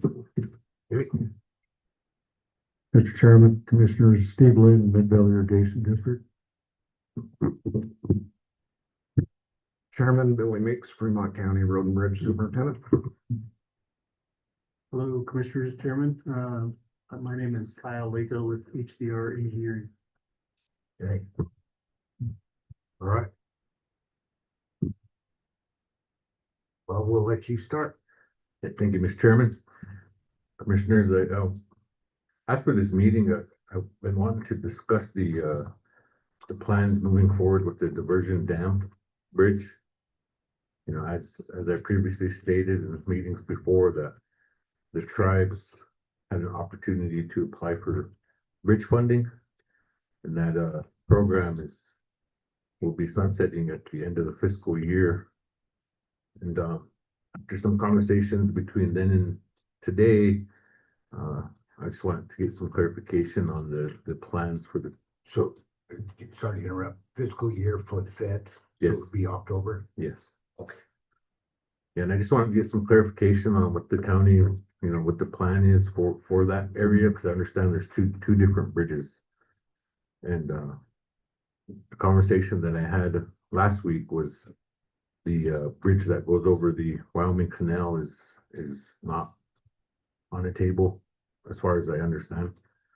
So I wanted to come here today to see what the plan was and to see if it was worth my time and effort to apply for design money for diversion dam. So, Billy, the canal bridge is going to be replaced by a YDOT, correct? Correct. I spoke to YDOT, Randy there. He said it's still on the list for 2028. But he said it's also on our radar now that since diversion dam got closed. So don't know if they're gonna pull our funding for ELX or not at this time. And Randy said he would get with his team and a lot of it's gonna depend what we decide to do with diversion dam itself too. So, to give a little history to the audience, why did YDOT condemn the bridge? They didn't condemn the dam, they just condemned the bridge. Yeah, so, I think as everybody's aware, diversion dam has been, load rated for quite some time, just because, it's a several span pony truss bridge, and whenever you've got a truss type bridge, they're automatically fracture critical. So that means, like, I think everybody remembers that bridge in Minnesota that had a catastrophic failure. People were on the bridge. It was a bad deal. And so with this being a similar type of bridge, it gets pretty good inspection regimes. And over the years, YDOT's been keeping an eye on like fatigue cracking and all of the truss members and the steel. And one of the things that recently came about is I can share these pictures with the commissioners. One of the actual piers has an hourglass shaped, basically the concrete's it's old enough that it's sloughed off, and where the support is, where those two trusses come together on that corner, that support's just starting to deteriorate and go away. And so I've been in discussion with Billy and with Larry for a couple of years now on some different options that could happen with that bridge. You know, originally before this deterioration showed up, we talked about maybe what would it cost to do a rehabilitation for that, just to see if we could increase the load rating and maybe fix some of the fatigue cracking, put a new deck on it, buy 10 to 15 to 20 more years of life out of the structure itself.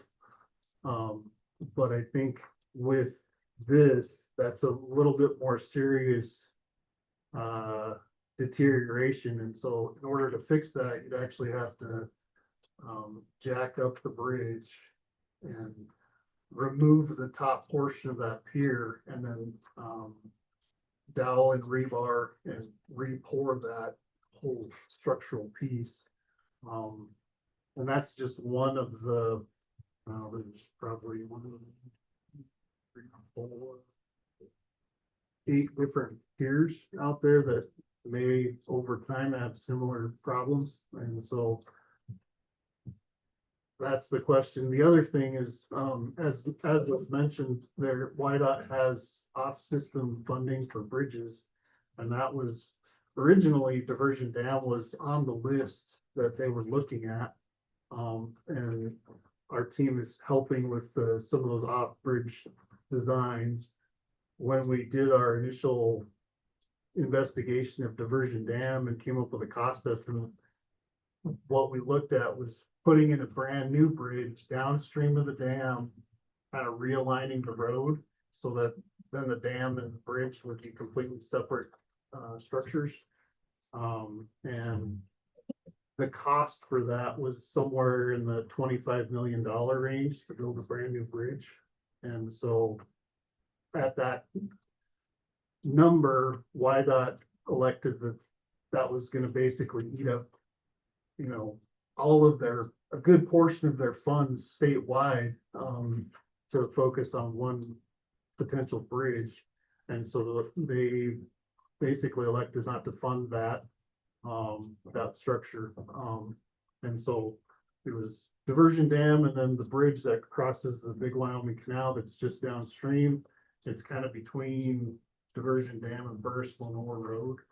And that bridge had a old timber structure on it that woodpeckers got to it, which seems to be a thing that happens. And so that structure has actually been removed for 2-3 years now and have not been in place. So really there hasn't been much access to Diversion Dam from the Burris Lenore side of things. That you can still get to Diversion Dam along the Canal Bank roads and some of that, but in any case, that's kind of a little bit of the background and history of what has been going on with this. And so a couple weeks ago, after YDOT finished their more in-depth inspection, Billy closed Diversion Dam Road.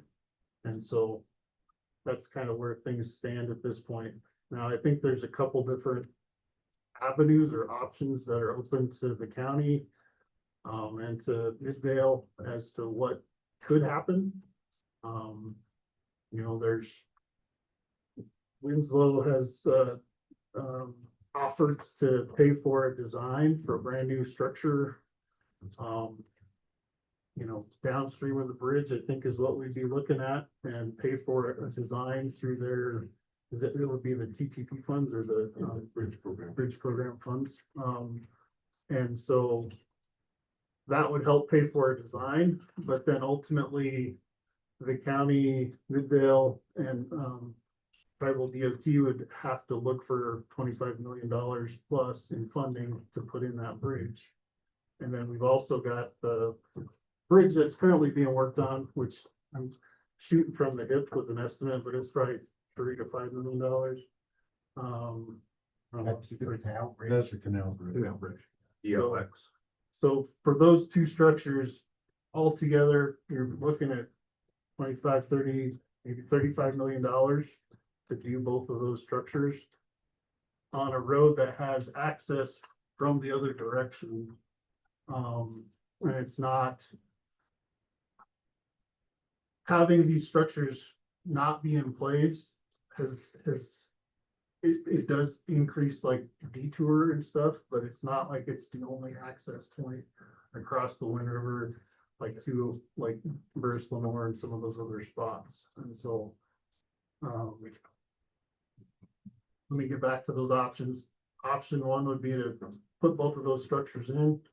Option two could be put the one structure in and rehab the diversion dam bridge.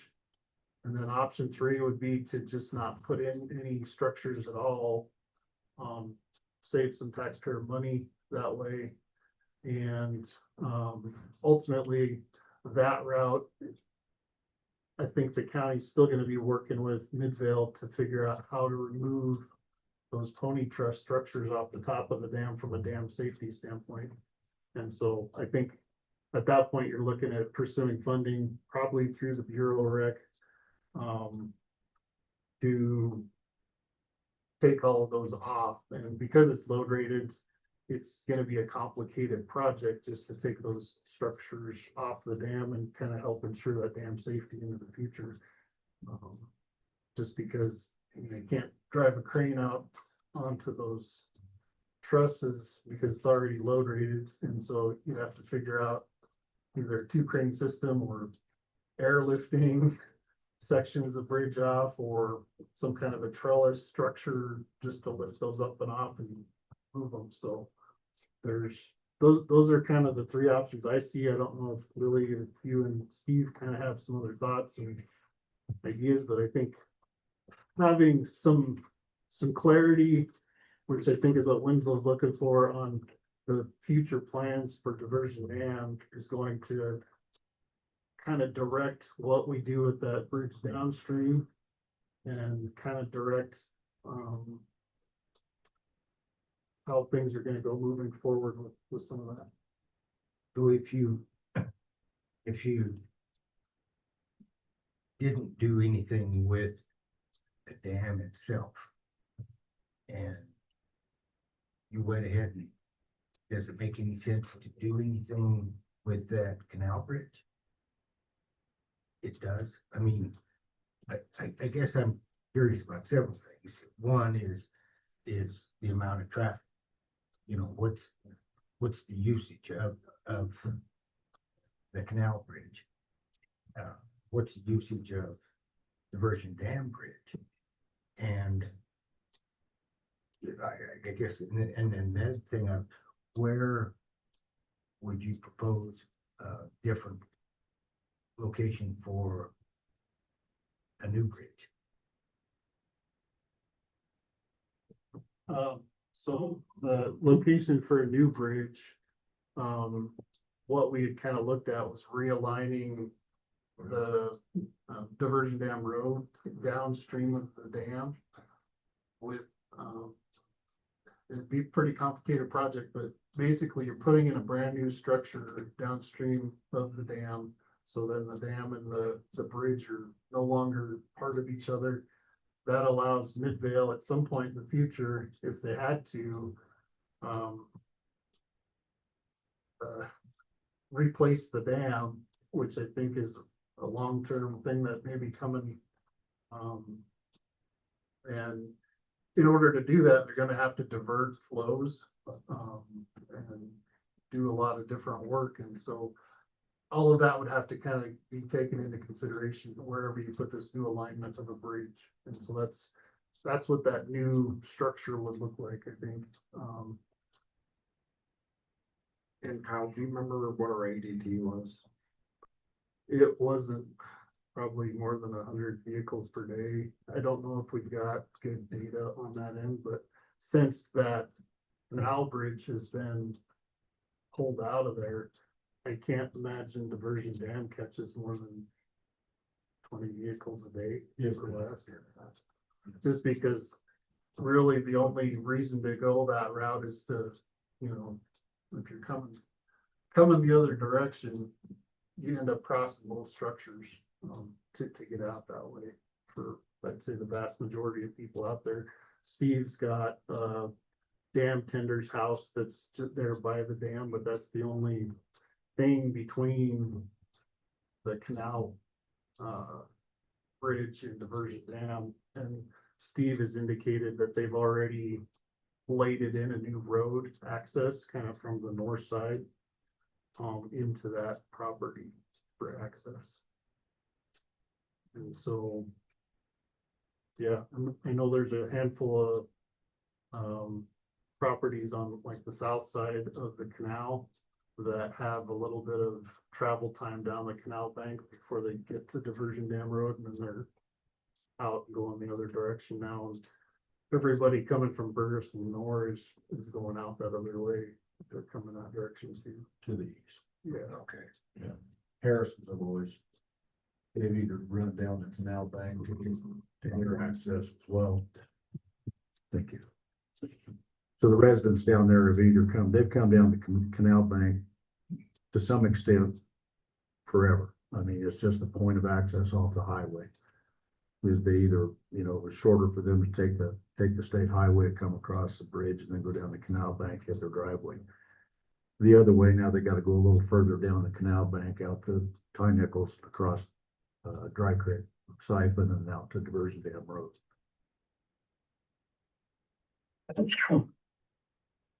Everybody at this point, Mr. Chairman, I think they've gotten used to the new routine. That's a lot of money for bridges that I think we're probably gonna have, maybe at one time when everything was open, maybe 100 cars a day. Maybe. It's $30 million. That's easy math to figure out the cost benefit of that. Right. Midvale's main concern is dam safety, like Kyle said. You know, if those are deteriorating, we don't want a bridge collapsing and damaging the dam. Right. So I think the sensible thing in my mind, and I have to coordinate with reclamation, would be to remove those bridge sections and take that stress off those bridge piers. Winslow, what would you like to see done? Well, I mean, it'd be nice to get the grant. Sure, it would. And I think everybody realizes that if you forget the grant, fix that, it would have to be $30 million roughly. And do you have time to get to spec out and design a rebuild by the October 1st deadline? So, Mr. Chairman, there is time to apply for design plans. And I want to make it clear that only the design at this point, depending on what the current administration does with the current bridge program, you know, there isn't any and it isn't a for sure thing that they'll continue the bridge program, which is currently funded at $200 million a year for tries. So that's one of the mechanics we gotta throw in this, and if they're gonna do anything with the highway bill. Right. I mean, Congress might decide to kick the can down the road another year. I don't know, you know. But you know, with the approval of my leadership, this body, you know, we could definitely move forward with an application for design. I mean, I'm not saying that, you know, that will be approved either, but that's still a, you know, I would know, $3 to $4 million design probably.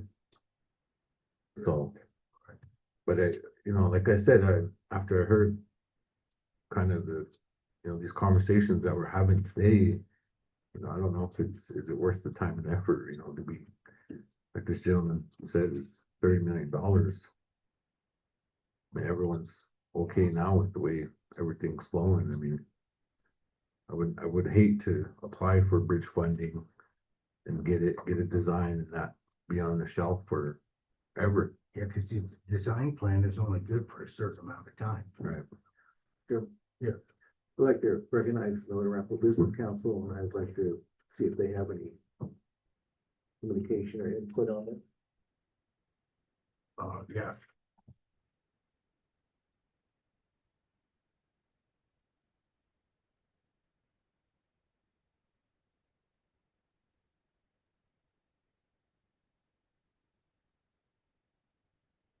We'll introduce yourself to the record, please.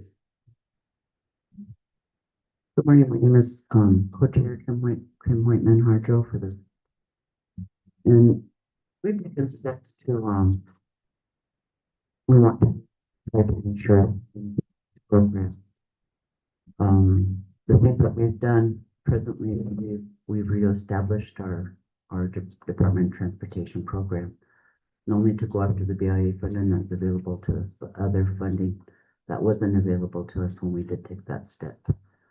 So now we're looking forward to not only having our hands untied on looking for different funding. That's one of the obstacles that we're standing in our way. Like Mr. Friday has stated, we don't know if it's a push or a thing. Right. Especially with this administration and the way that things are going now. Every time you turn around each week, there's something that's being defunded. So I think that moving forward, we need to really seriously consider what we're saying and moving forward with what we have to do for our county. Not only are we citizens of the Northern Arapaho tribe, we are members of the state of Wyoming. And this is our county too, Fremont County. 70% of Fremont County is Native. And we try to take care of all the rest of the non-natives that live within our county. We try to be very neighborly. The things that the tribe gets, we share with our community members, whether they're native or non-members. We don't distinguish a color. We're all human beings. So that's how we want to move forward on this. Morning. Kevin King, Grossbeck, Northern Apple Business Council for the record. I would like to see wins opening for these funds because a couple years back I had a meeting out here at Frank B. Wise, and that was part of the topics then, you know, just going after these funds because they're available. Now here we are talking about these bridge when that was available to us back then. That was 2 years ago. So I'd like to see one go put in for those funds and get the design, regardless if we use it or not. Those are funds that are available for the which is now the Shoshone Arapaho Public Works Authority, SAPWA. And that's what we chartered transportation as that. That's who they're going to be now. So I'd like to see us go after those funds just for the design and see where it goes. Because if we don't put in for those funds and if they keep the bridge program open, well, then those funds are available. So I'd just rather see us put in for the funds. Yeah. So they 200 million they have in the bridge program now for tribe. Mr. Chairman, the current amount of bridge funding available right now from the previous highway bill is 323 million right now.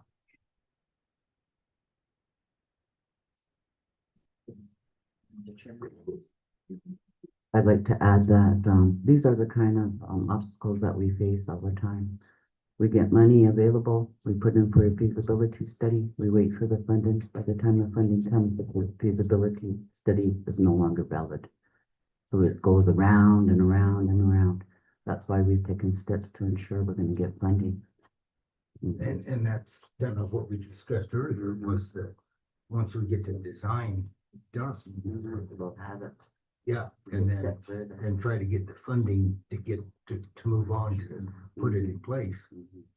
By the time design time frame expires and we have to have a new design, engineering. Yep. You know, when I came on in 2016, and we talked about the issue of all of the roads and infrastructure of roads within the boundaries for reservation and the issue of county responsibility. And in that, moving toward the tribe being the sole responsibility in the sense of having that responsibility over those. That has been my main push since 2016. And so in this case, if we can do everything we can to collaborate and to assure our, collaboration for what Louisville is wanting to do, I think that's what we should do, in a sense, it's a primary move in that, once that's established, then we can come back to the table with what needs to happen next. In that, it's a full collaborative effort. Because in that, I feel that we have a necessity to always negotiate, collaborate with our tribal governments, because without them, well, Fremont County would be Fremont County. In that establishment and that ongoing negotiated government negotiation is helps us to build a better county. The tribes have access to huge amount of federal funding that we as counties don't have. We don't have that access. So in that, it is necessary for us to work with them, because they have the ability to gain those funds. So in that, if we establish this primary move, we have the ability for them to look at more funding, more federal funding, to establish a secondary movement on this. Rather than stagnate the process, we need to be able to work with the process. So I feel what's being asked, we as a county should move with that, in a sense, of negotiate with that and work with Bo in what he's asking for. If that's what he's asking for, is that negotiative process of him being able to do this. Because in that, like I said before, we don't have the means to obtain those federal funds, which is the reason why, one of the reasons why, not just the fact that in the end, the tribes should have full responsibility on those many roads that we now have a MOU on, but I think in the future, there should be a movement for them to fully have access and responsibility, accountability for those roads. But in this case, I truly believe that we should support and to be behind this effort to have Winslow go ahead and do this and apply for this and run with this. And like I said before, it is not a county move. It says we don't have access to those federal funds, but to be able to collaborate with the tribes, and they have access. I mean, that's what government negotiations is about, and that's what we should do. So I'm in support of what's been asked, in a sense of what Winslow's asking for, in a sense of what he would like to do, because in the end, we have the ability to work on something rather than having stagnant. And in the past, we've done things where things have stagnated and we didn't move on it. Right? I hate to be that. I hate to keep doing that. Thank you. So in the design, if you would get the funding, could they also include the removal of the existing structure to protect the dam? The current. Mr. Chairman, that we could definitely request that. So the way this would work, okay, so we would apply for the design funds, right? Let's say Congress, creates a new bridge program. We would apply to that program for the construction of the new bridge and the removal of the old bridge. So we could definitely do that, if the bridge program gets funded again. Right. Yeah. So I was just thinking if everything goes the way we would hope it would go, you get the design funding, and then we can work on funding the bridge at least partially. And maybe we could get YDOT to re-enter into the conversation because it would cost, well, what, 3 years ago, I believe it was, they said, you know, they were gonna replace it, and then it was gonna be $11 million. And then from the time they approved it, to the time they started designing it, it jumped another $7 million. So it took them out of the conversation, but maybe we could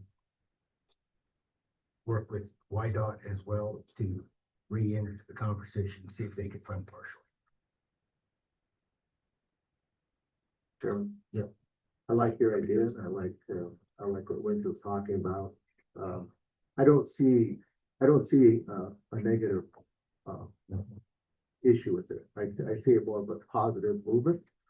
I see it as a collaborative movement. I see it as a true government to government negotiated movement that we have unique here in Fremont County.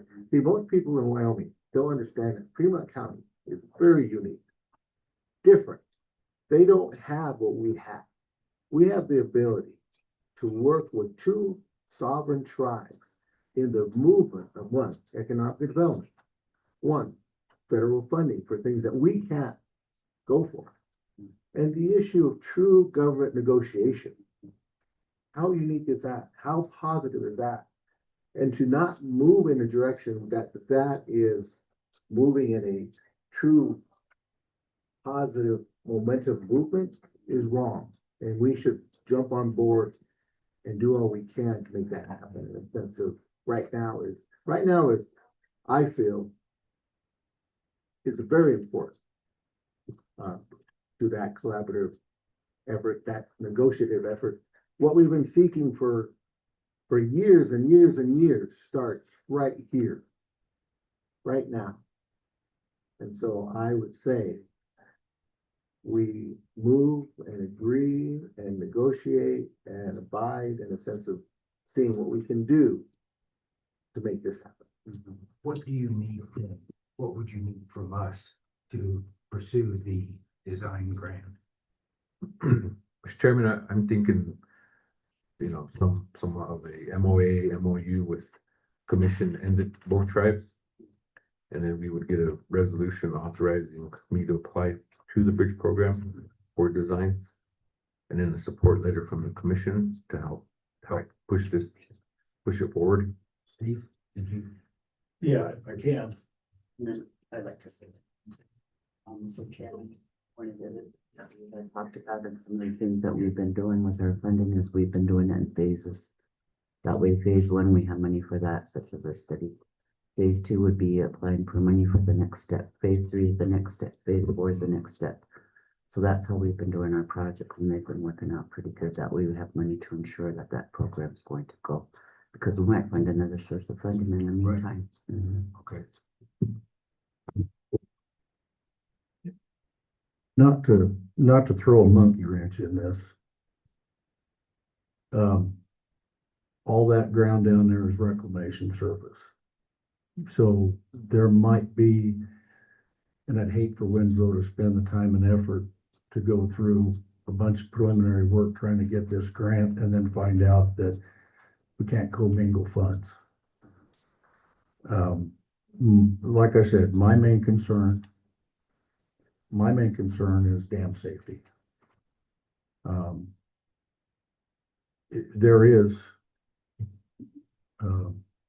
There is an opportunity, there's grant funding for the county.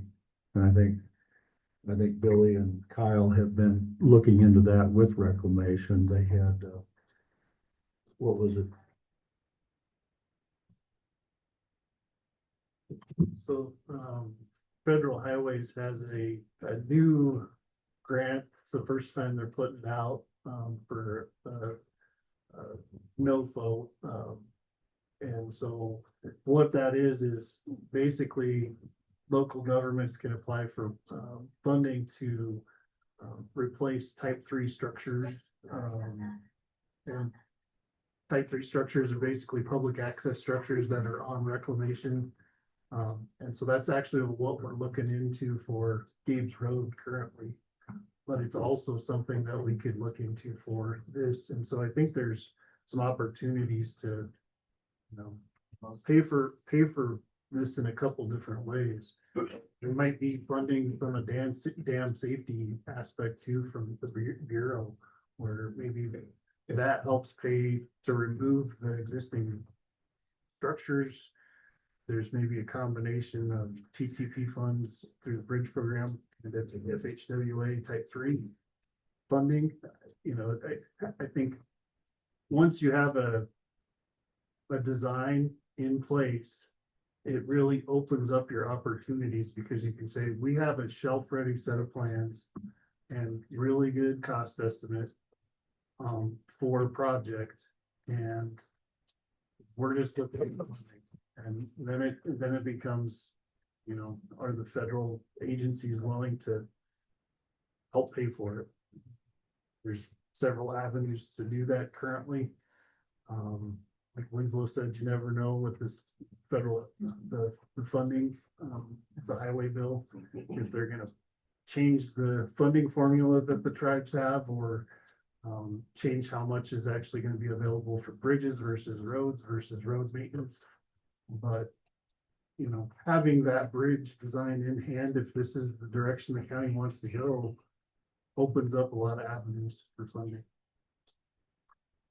And Kyle has preliminary alignments and plans on that bridge that is skewed, like he was telling you, because it has to be a realignment. Yeah, I'm not sure how far, you know, I know YDOT has a pretty specific design process, and I know we did our, it's like the initial investigation side of things. I think Larry, that's kind of where, you know, he started at 11, right? The number climbed and climbed, and then YDOT said, I think we're out, because that's gonna be up. But I mean, this funding that they're using for off-system bridges is for counties all throughout the state, so there's probably 60 or 80 structures that they're looking to replace with what they were able to get from that bill funding. And so, Well, I know that one of the conversations I believe they said they were looking at 200 bridges. yeah, So, yeah, I might have misspoke, but in any case, you know, that's the other avenue too, is maybe if they, how much can they bite off of this too? So, well, I think maybe there ought to be a conversation, like Steve said, with the Bureau of Rec, to see if maybe they have a funding opportunity for the dam. But there would read clearance that we need to design funding request and start there. And then in the meantime, we talk to the Bureau of Rec, and we talk to whoever we need to do. Mr. Thomas. I do believe though that we should support in a way that they're asking for right now, because that's not gonna hurt us. And that we work with that collaboration effort. Yes, and that's what I was going to add to it, is that apparently there's other meetings going on that we're unaware of. And I think it's a whole effort with everybody in the county, not have a group over here, group over here, group over here, and group over here doing it. And in the middle of Bureau of Rec. So we're scheduling meetings with the Bureau of Rec to get some processes in place, so we know, because we hear things in the newspaper, we're never at the table when some of these decisions are made. And nothing made in the favor of the tribe. We need to be sitting at the table. And if we're not at the table, then usually we're the dinner. So we need to be there. Thank you. Mr. Jones.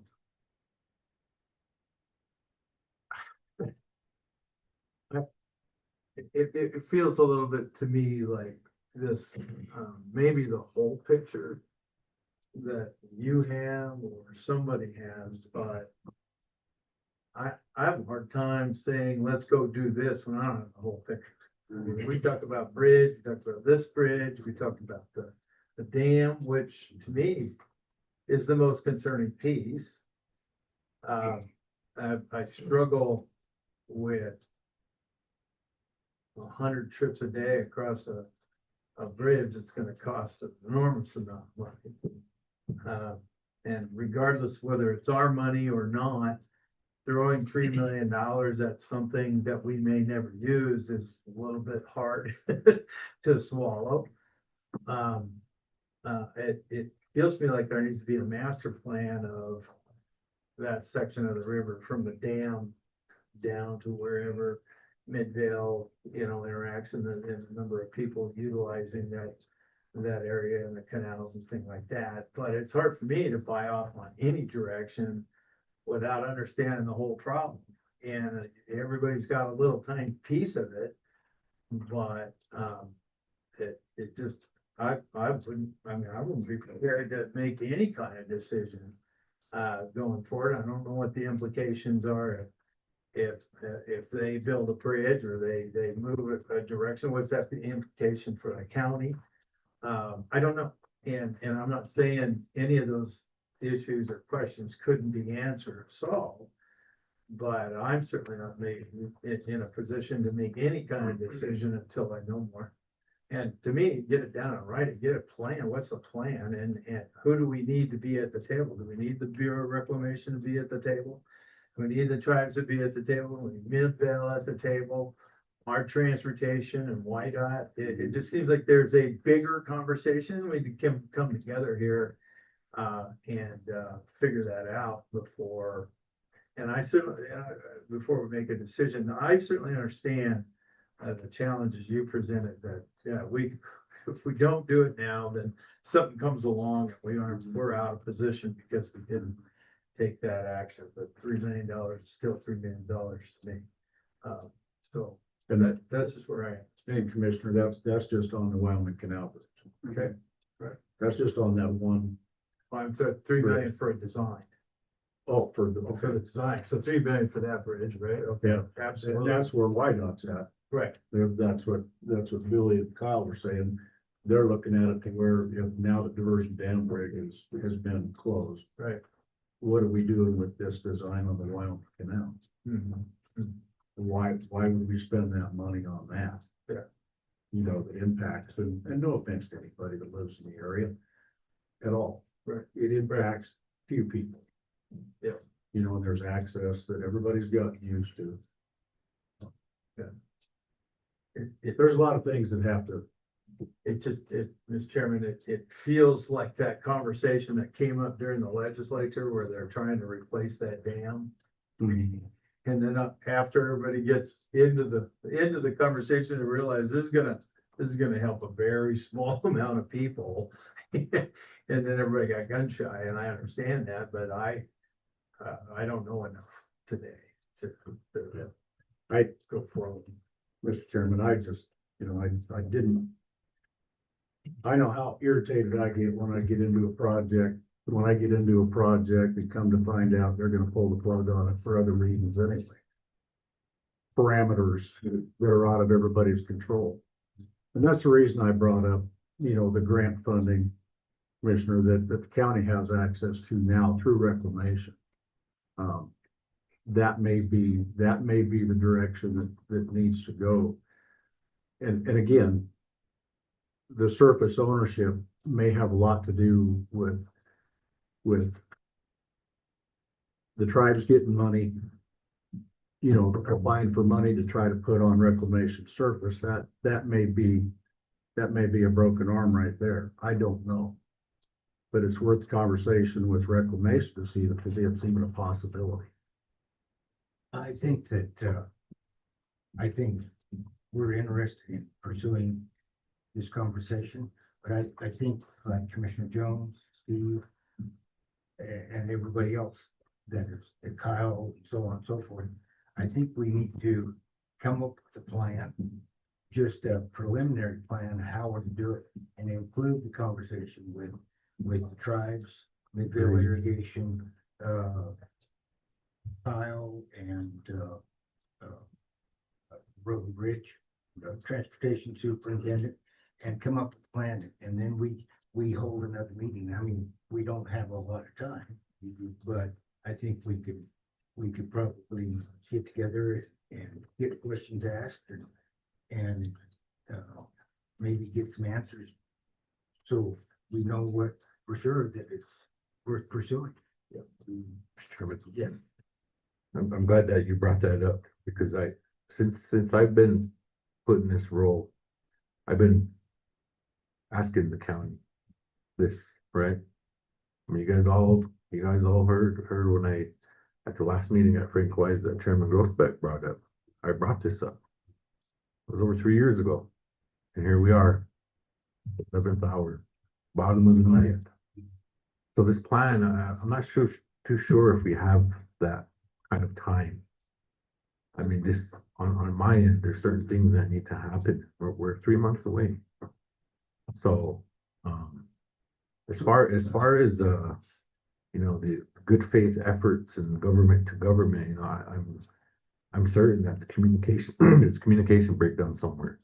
Because I've asked the previous secretary, to meet with you all, and for whatever reason, I've never been put on the agenda for the previous meetings. I'm not too sure if we're having these quarterly meetings with the tribes in the county. I mean, there's other projects that I want the tribes to be involved in, such as Airport Road. And then, these conversations need to happen, right? And I'm not too confident that, what Mr. Chairman Jones, Commissioner Jones stated. These may be bridges that are very costly that aren't affecting a whole lot of people, right? But, we gotta think about health and safety. Like, the livestock and the farmers, what they're losing out on. And then what if the current structure does fail?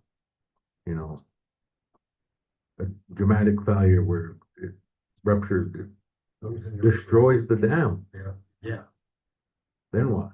Then we have 1,000 different people, Midvale District. Well, I think what, Steve is in the ideal position to talk to Bureau of Rec and see if there's funding opportunities available and maybe what their concerns are. I think we can get a list together with our superintendent and have him get with Winslow and have that conversation, what our concerns are, and maybe we can get them answered within the next couple, 2-3 weeks. And then we meet again and we'll decide then. Oh. So, out of all of this, the tribe has plans.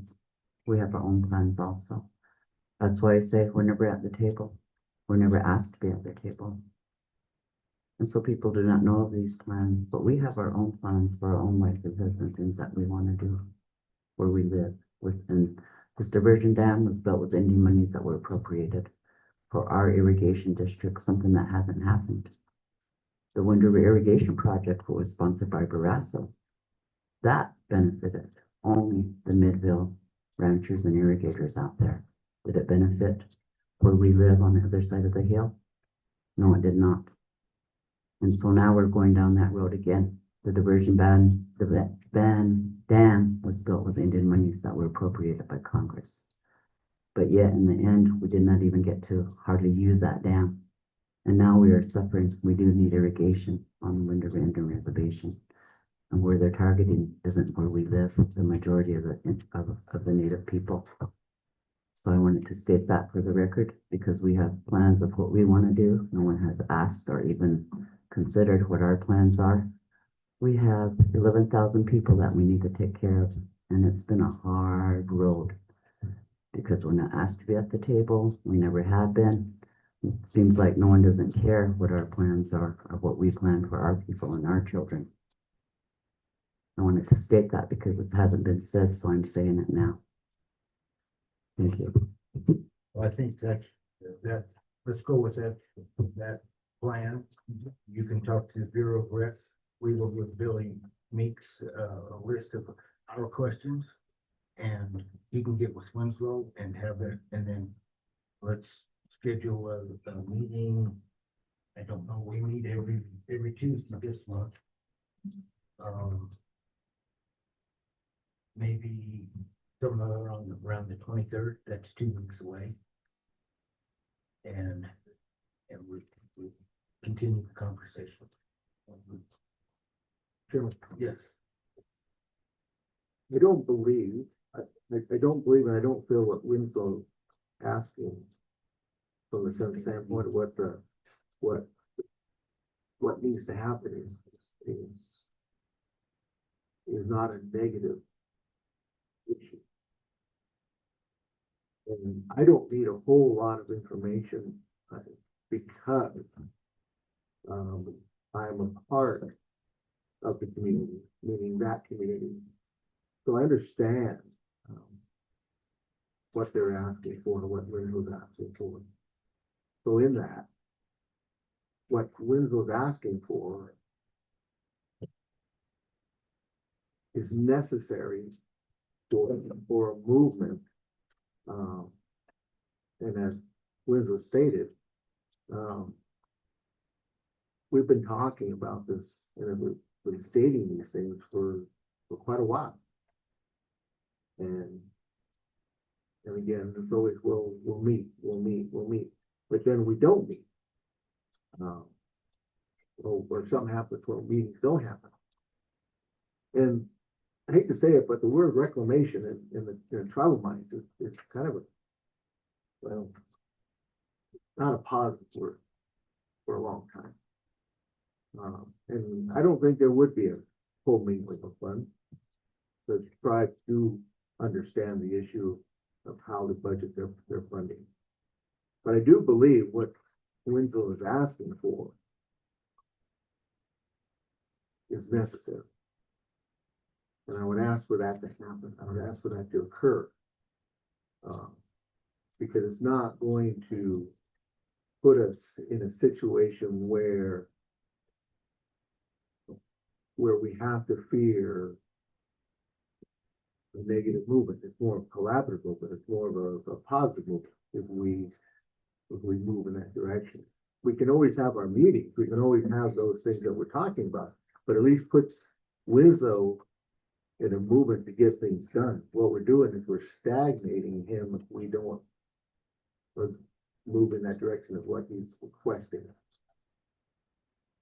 So I still agree with you, but I still think that we need to have a conversation with Bureau of Rec at the very least. And since they own property on both sides. Yeah. And Yes, they do. so, and see if there's any problem, anything that they can foresee. And then, you know, I mean, I think the questions we have may be minimal. And they can be answered by Billy or Winslow or Steve or whoever. They may be answered, but I don't see, I mean, it doesn't cost us anything to put in for design funding. And, but my concern is what happens. Mr. Chairman, what is the life expectancy of the dams, Steve? Well, they're, of the dam itself, it's the dam. Commissioner, the dam can be rehab, you know. It's the superstructure over the top of it that's eroding on the piers. And what we don't want to happen is to have that eventually collapse and damage the dam itself, which would exponentially increase the cost of repairs if there was a catastrophic failure. So, you know, the direction that I think that, you know, Midvale would like to take is to protect that dam by removing those bridge sections. You know, to be able to extend the life of that dam. But your residents are using, the residents here that use that bridge to get back and forth their property. No, not anymore, it's closed. I know. Yeah. Very few, and everybody's gotten used to the new route. And yes, to answer your question, I don't have an answer on the life of that dam. It was started in 1918 and finished in 1921. The bridge was put over in, I 1924, 5. So it's lived a good long life, but there's no reason to, we're not talking about a dam replacement at this point. There are rehabilitation measures that we can take to extend the life of that. Cause they did a nice job, Bull Lake one, Bull Lake realignment, whatever The new spillway. Yeah. So I'm just kind of curious on what the life expectancy of that was, because why would you fix one without fixing the other, kind of run together there? So, well, let's plan on that. Mr. Chairman, I can get back with you. I'm sorry. I can get back with you within a week okay, on whether there's any surface issues okay. that would even Yeah, and if you, let you move forward. if you I want- actually agree. I mean, they need to know and they need to meet. Right, And if they want I understand. to partner with stuff, and And I think that's one of the big questions is if there's surface issue. Yeah. And, if when you find out an answer, then you can contact Winslow and me or Billy Meeks and go from there, and we'll have you come back on the 23rd if you're available, and we'll have a decision then. Okay. very good. Thank you, Mr. Chairman. Thank you all.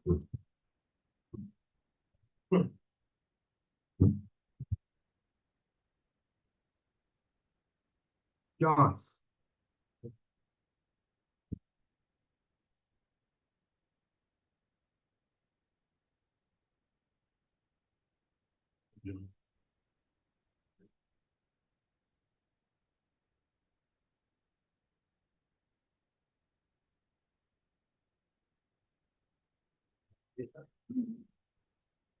Well, floor is yours. Floor's mine. I do need to request permission to hire another person. Okay. What position would it be? One of the courthouse. Maintenance custodial. Still have one open in the jail.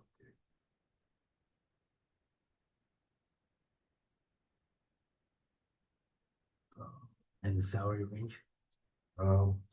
Well, depending on, like I said, when you get back into the levels, I mean, if I hire somebody that's obviously more qualified than the start level, then I might start them at a different level. Okay, then I think the base level now is 39.3, I think, for level. Mr. Chairman, what's the range, John? Range from, depends on if you're putting them in the 25th percentile, right? Try to start, puts it at 39 to probably the next level starts at 42, I believe. Somewhere in that range. 39.50.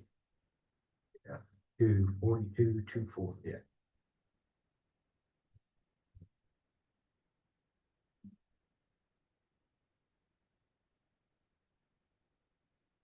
Okay. But. Need motions, sure. Yeah. Make the motion that we approve the rehiring of the maintenance person. At the amount starting at 39,200 through 42,240. 39.50. 39.50. Yeah, $39,050. To 42,240. So Yeah, 42, $40. Second. been moved and seconded to approve rehiring maintenance custodian. The salary range from $39,050 to $42,240. Further discussion? All those in favor? Aye. Opposed? Motion passed. Okay.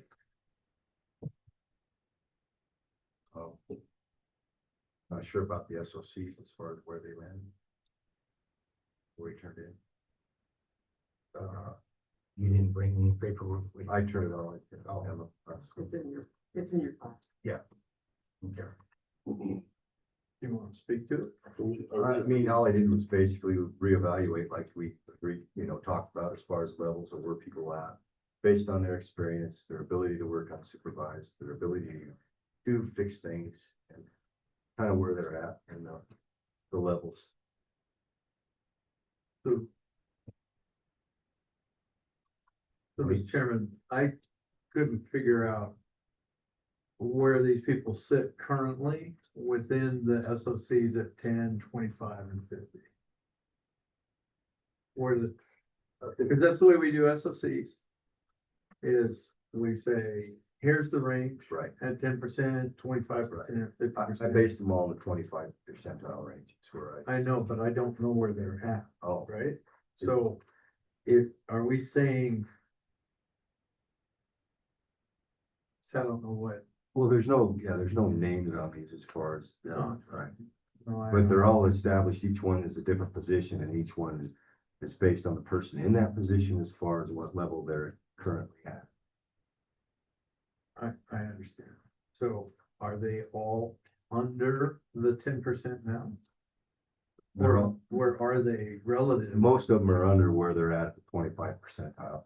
As far as the 10 percentile goes, yeah, they're probably within that range.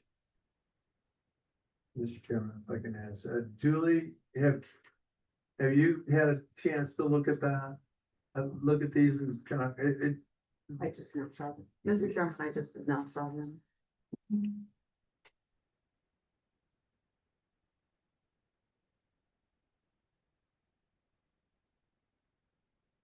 so. Level one's 33,860. Yeah, on a level one at a 10%.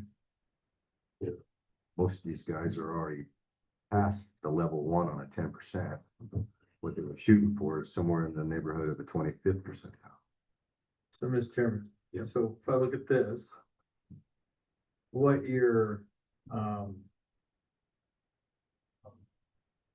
what I think is if we look at them today, level ones are kind of in the 25%. Yes, Okay, and you want to move them to a level 2? there's a couple of them that are moved to a level 2 and there's a couple that moved to a level 3. That's the piece I'm missing. Okay. Because because we just look at this as face value, we look at it and say, well, they're fine, they're in the range. Right. But you're saying they're at the wrong level. Wrong levels, right. At this point, before, this point in time, everybody was basically, there was no levels. That's just where you're at. In that position, that, you're just there, Okay, regardless of, amount of time you worked, amount of experience you have, or what you bring with you when you come here. okay. So what's, Are most of your workers at level 3? No, No, no. I've got 2 that are level 3. I've got 2 that are level 2, and I got 3 at level 2, and the rest of them are just level 1, basically. okay. Do we need the information to bring those people where their levels are now to bring them up? Yeah, that's when I turn my paperwork in, what I base it on is the level they're currently at. Okay. But, this, it gets into another area because we've never done evaluations or things of that nature. It's hard to evaluate somebody that has no paper trail. There's no documentation saying, okay, you're meeting the criteria, what your job demands of you. So I'm trying to establish that at this point.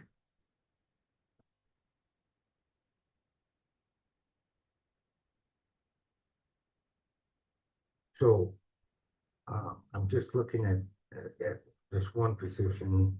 They have 11 years experience. Yeah, that would be a custodian. Well, I'm trying to keep it anonymous. Oh, okay. That's a different position altogether. That one's not split. So even with the level increase, they would still be in the 10%. They wouldn't be in the 25%. Right, her, at that particular level right now, she's, that level is almost at a level 2 at 25%, or at that current rate. I see. Okay. You know, based on the time and level of. I was looking at, I wasn't looking at the title, I'm sorry.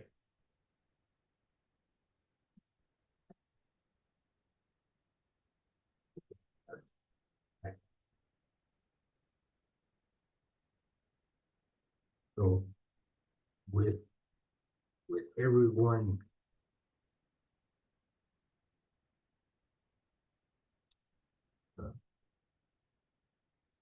one position, they can perform tasks with the higher level. It says yes with supervision.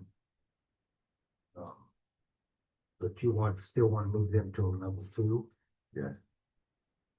Well, the supervision gets, the farther along they get, the less supervision that it takes. I mean, they all get supervision. So everybody would be moved up a level. It's just case by case. Well, Some of them haven't been here long enough to move up. I mean, there's kind of a base, couple years there to establish kind of where you're at. okay. A lot of it depends on the hiring. I mean, I get some applications where, you know, these guys do come with their degree of skill sets. Right. You know, So I guess what would help maybe too is, you know, how long they've been in the position. right.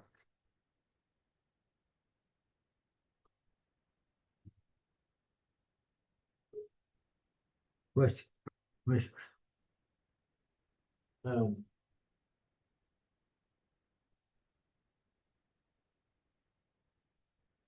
I still, I need to. If I take the first one I got, I don't know if they're all in the same order here. This is gonna change the role of building maintenance. Custodial slash maintenance. This is a move from 1 to 2. Right. It is. Whatever level I've got putting up there is the level I'm moving them to. No, This it's is not. The level- current level says 1. Okay, then that one is probably staying at a 1. Okay. And so.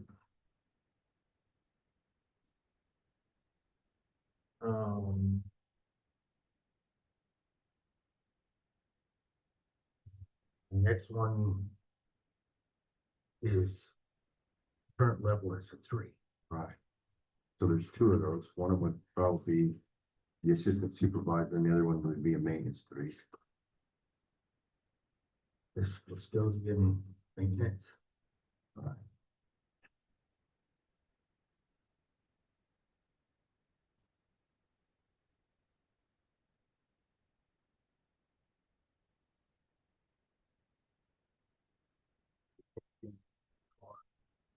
Would go to from a current level of 2 to a 3. Right, that's that one oversees the detention center. And maintenance assistant supervisor, current level 3. That's, yeah, basically my replacement. Who took care of the detention center prior. So it would be. Okay, I see.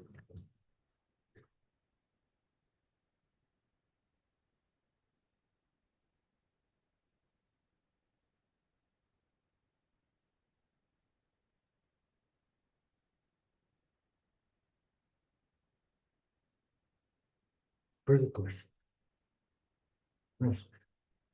So we heard from the county treasurer and we hadn't made any decisions yet because we're waiting to hear yet from the assessor and the clerk.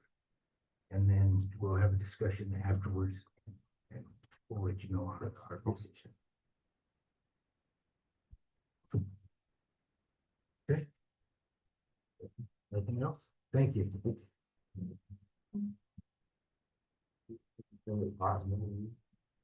No, it's just the hot seat.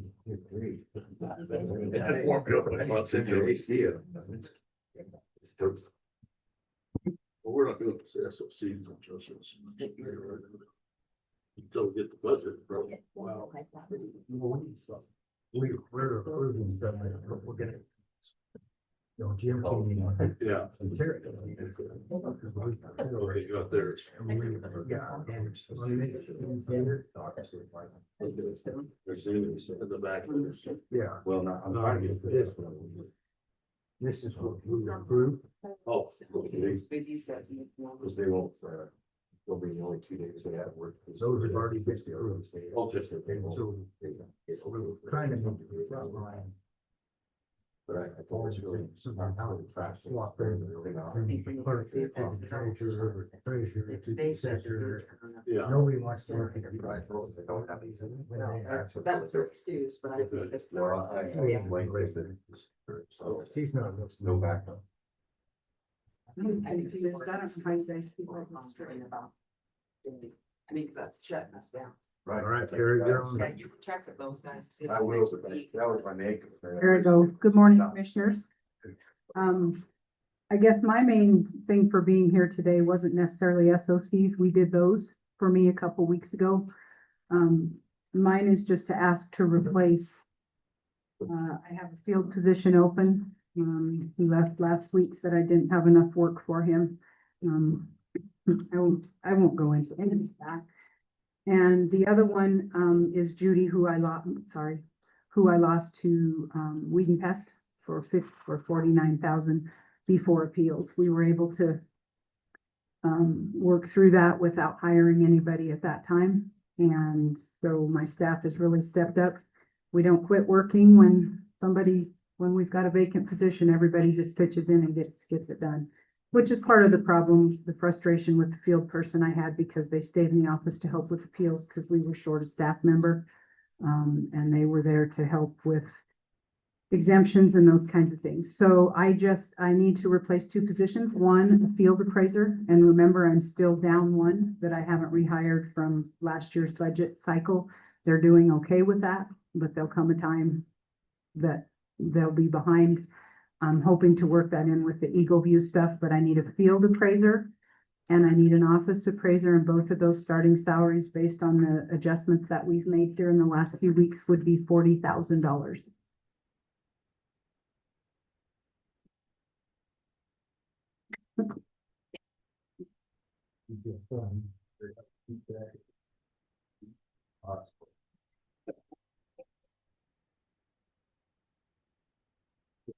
I hate to interject my opinion, but I think we better have a serious SOC discussion at some point. Because some are starting at 25%, the 25th percentile, and some are starting at the 10th. And that's what's happening here is now I'm gonna hire somebody at the 10th percentile 40, but I just heard that somebody else is gonna start somebody at the 25th. I guess it's kind of like what, I understand the SOCs and the boundaries, but it just seems like, and I'm not faulting anyone because this is new and we've been trying to implement it, but it just seems to be all over the place sometimes. And I don't know how you all keep it straight when we come to you and try to ask for. To start one person at a higher wage than another person that's been there for 4 years. That's not a happy situation. And Mr. Chairman, that's why we tried to do what we tried to do on the main floor, because we saw that happening and then it causes problems. And then now today we're trying to be equal on what SOC adjustments we're giving. And it's hard to, and I hope I'm not speaking out of turn for either of you. It's hard to know when you're looking at levels, what should those levels be worth? In Julie's office, are those levels $2,000 a piece? In mine with education, are they $3,000? It's hard. And I know with anything, we just implemented this truly. I mean, this is my second time asking for SOC adjustments, working with my levels. And so it's hard. And what happens then is the employees see maybe a little bit different adjustment over here than over here. I think we've been very consistent with what have asked for. I'm not sure my employees might see some of that way, but in any event, I just think when you have somebody that wants to start them at the 25th percentile and the rest of us, I have 2 people at the 25th and the rest of them are gonna be still at the 10th, some of them at level 1 of the 10th, so. Just a thought, got way off course, Mr. Chairman, all I'm asking for today is to rehire. Okay. So. Tell me again the positions and the salary range would be 40,000. Mr. Chairman, that's correct, starting salary would be 40. For both of those, an office appraiser and a field appraiser.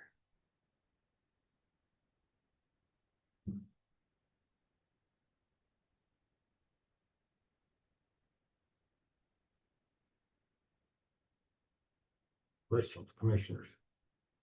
Mr. Chair, I'll make a motion that we replace the field, assessor of the office assessor at $40,000 a year. Do I have a second? Second.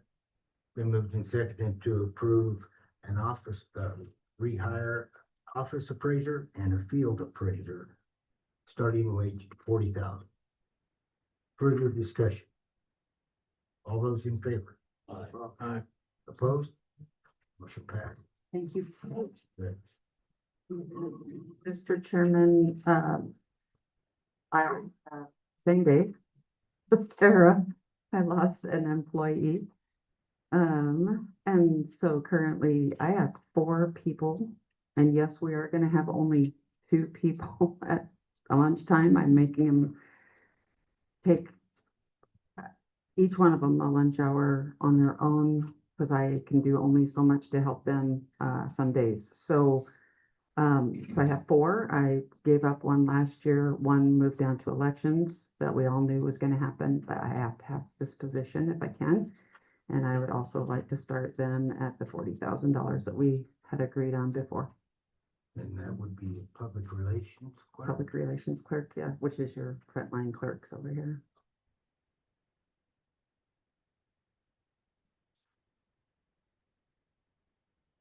Just one. Yep, just one.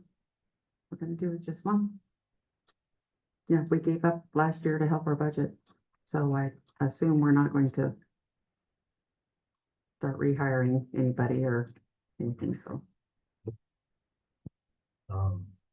Further questions? Motion, Mr. Chair. Please. Mr. Chair, I'd like to make a motion that we fill the position of public relations person at $40,000. Second. Been moved and seconded to rehire a public relations clerk at salary range of $40,000. Further discussion. All those in favor? Aye. Opposed? Motion passed. All right, Mr. Chairman, to help speed this up a little bit, we all met at the break, the 3 of us did, and so I've given you a sheet that looks like this, and we looked at what each one of us was, how we were, so the top part of is what we had when we first sat down. I think we're in the range of each other, and I think we're comfortable with that, with the changes that I moved down below. That basically my newer, what we call the newer employees, 2 to 10 years, I increased mine a little bit there to kind of match what it looked like across the 2-3 offices. With that said, looking at the sheet, everything in green changed from what you got last night from me. The rest of them will stay the same because they matched across the board. I'm only speaking for me. I don't know if Jim's going to make any adjustments on his. So I would like to move one clerk who's our public relations clerk that has been there 4 years, has definitely, let me rephrase what I said earlier too. So $9,000 was only for like that first person, going from 40,500 is what he makes now to to the level 2. That is probably where most of my people are at that are not brand new right now in their evaluations. But what I'm asking for is to move that person up to a level, it's basically a level 2 in the 10 percentile. It's a level 1314 for 45,500. And then the person who's been 16 years is currently making 43,300. move up to 48.3, which is the top level of 10%. And then my 5-year employee that works in 2 places, election and the clerk's office, from 43,000 to 48, which is also the top of the 10%. I also would like the new person that's in elections to go from 39.8, would normally go to the 40. But that position, she already has shown a lot of promise there. That one will not change for quite a while because you have to get through an entire election, but I'd like to move her from 39.8 to 43. And then 26-year person is in the 25 percentile if I get the 51,000 that I've made there. Going to first line supervisor is a 51.5 right now. And I would like to go 54.7, which is in the first level of 25%. And then also I have one who does public relations and is the assistant supervisor. That's our succession plan, is to make sure somebody's ready to go by the time a supervisor might want to leave. Who's doing a great job, 42,000. I would like to move her up to the top level of the 10% at 47. And I forgot to fill out those little papers, and that other little paper that you all were so nice to give to us, so I can do that. But I do have my levels here too, which won't help you a lot because it really should say they should be in the 25 percentile, but I'd be happy to share my levels.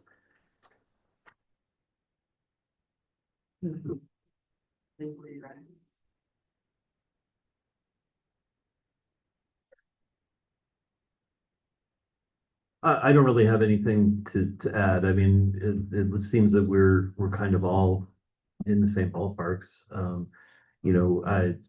That same sort of discussion, I would agree, probably most of my staff, with the exception of maybe our 2 newest people, should be in the 25%. And I have 2 people that are in the 25%. In their salary ranges. And it's hard to justify, and we'd be looking at $10,000 raises, which, I'm not saying they don't deserve it, but that's a huge leap. And it's a difficult thing to even request, I guess, so, anyway, that's, I'm happy with what I presented. I think that it represents their skills fairly well and keeps it within, yeah, it will. So I do have one that I have, our newest clerk, that I will put down at the $40,000, I mean, which is an increase of where he's at right now, but rather than the 40,400. So I just can't help but noticing, but my idea of giving overall raises based on years pretty much is aligning with the request here. I'm just saying. And to address that, Mr. Chairman, I made that comment, at least to Julie, that, not knowing what your plan was, it was like, I needed to slot them where I thought they should be, which, might be, I mean, to be honest, if you go through and do a longevity adjustment from that, I think we would need to take that into consideration, because that's going to put some people above where they should be, I believe, so. Correct, yeah.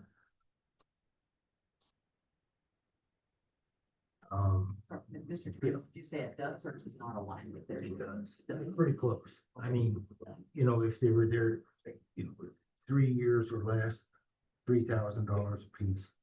4 years to 5 years, 4,000. And then, I mean,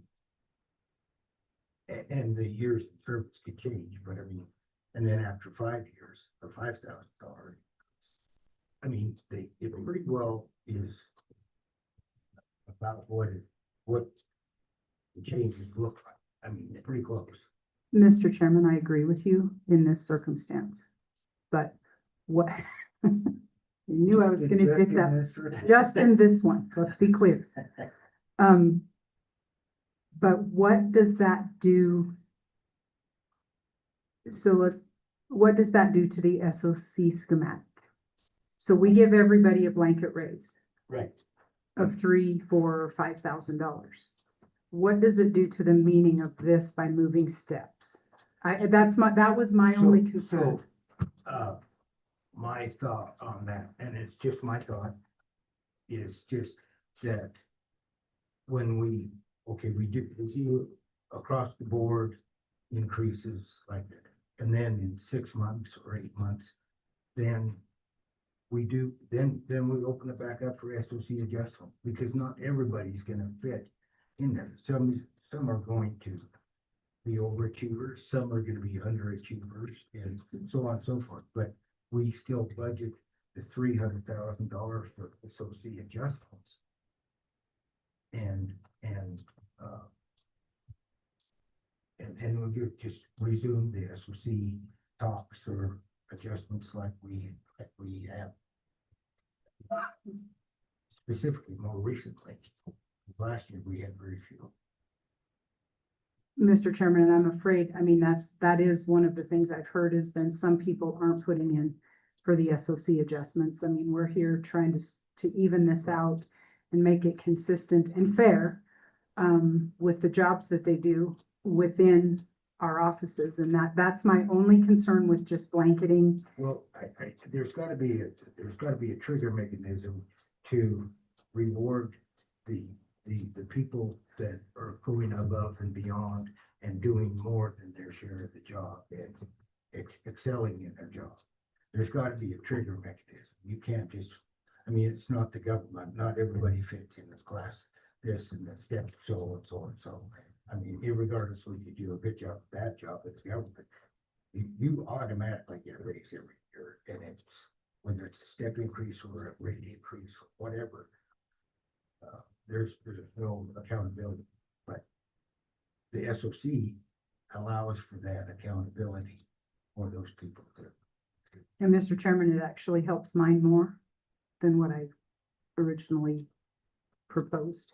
Anyway, I just made that remark because it kind of aligns with the. The only, I mean, well, unless we want to change how we're doing SOCs, because I think you're seeing a wide variety, and I've tried to tell people, and Emma sent out like a guide on how to do those levels and stuff like that, too. I don't know if anybody read it, but level 1 is not 10%, and level 2 is not 25%, and level 3 is not 50%. You can't have that, and I'm still seeing that. And then we try to, I mean, I even have 5 levels within the 10% to try to figure out all the pigeonhole things I make them do. And so the only other thing that we had talked about before too is there's been a point in time where we say a certain percent that we can afford for the county, and we divide it up by however many employees you have, and you give it to us, each one of us, and we make adjustments similar to this, where we go, okay, this is what everybody, or maybe nobody has met a level, or maybe nobody's met that criteria for living here, working here, feel like living here, working here longer, or whatever it is. I just think we're getting there, but we're not quite there with everybody yet. And so that's why I say I struggled through this. I get it. I totally get it. But I do try really hard to say, hey, when they go through their evaluation, these are the things you have to be able to do. And when you get to the top here, you should be able to run for clerk, or you should be able to supervise the entire office, or go somewhere else and do that. I mean, that's what we work towards. And I know these two do the same sort of thing. So I feel bad that we're bringing all this probably to a head, maybe, I don't know, but trying to go through the process, just looking at that our people aren't making what others are making. I mean, we have a grant that I need to have you guys look at next week to get some money from the state for the Homeland Security thing that we're doing. And the lady from Converse County, which they make way more money and have way more money than we do, their land records clerk makes $68,000. So, I mean, I'm looking at ours going, we gotta do something, and this is what we came up with, so that's about all I can offer. Is if you wanna wait, I guess you can wait on it, or if you guys wanna do something for everybody and give us money just to do our own thing, again, Well, I guess those are options. It's not just your three offices. No, I mean, we can't get anybody hired in vehicle maintenance, we can't get anybody hired in transportation, we can't get people hired anywhere. I understand. And like I said, that was just my idea to make it more attractive, one, to recruit and retain the people, and then And Mr. Chairman, continue the SOC process, because and Mr. Chairman, I think that is one of those things fairly soon. We need to have that work session on because there is a bunch of ideas. You've got, I mean, with the retirement going up and all that, Yeah. I am working on that as well. So I think that's a good conversation. In addition to this, we put money aside for SOCs is the way I look at it, and that if we are doing our job and going and doing our evaluations and coming up with levels and doing, then we're here. And if nobody else out there does that for their office, I can't control that. So, but I agree that we still have some work to do on your idea and probably several other people's ideas. well, I think maybe we need to have that discussion sooner than later. I Absolutely. mean, we can't do it today, but let's put it on the agenda for next week and have that as a discussion item. That Absolutely. we talk about retirement and We have to. insurance and all that stuff and go from there. Absolutely. So, Mr. Chairman, should I hold off in turning my paperwork in to JP for the adjustments that you approved for me? Is that, I mean, are we gonna have an overall discussion? We already approved that. Okay. And, you know, get your new people hired, and we need to have the discussion about Jim's request and Julie's request.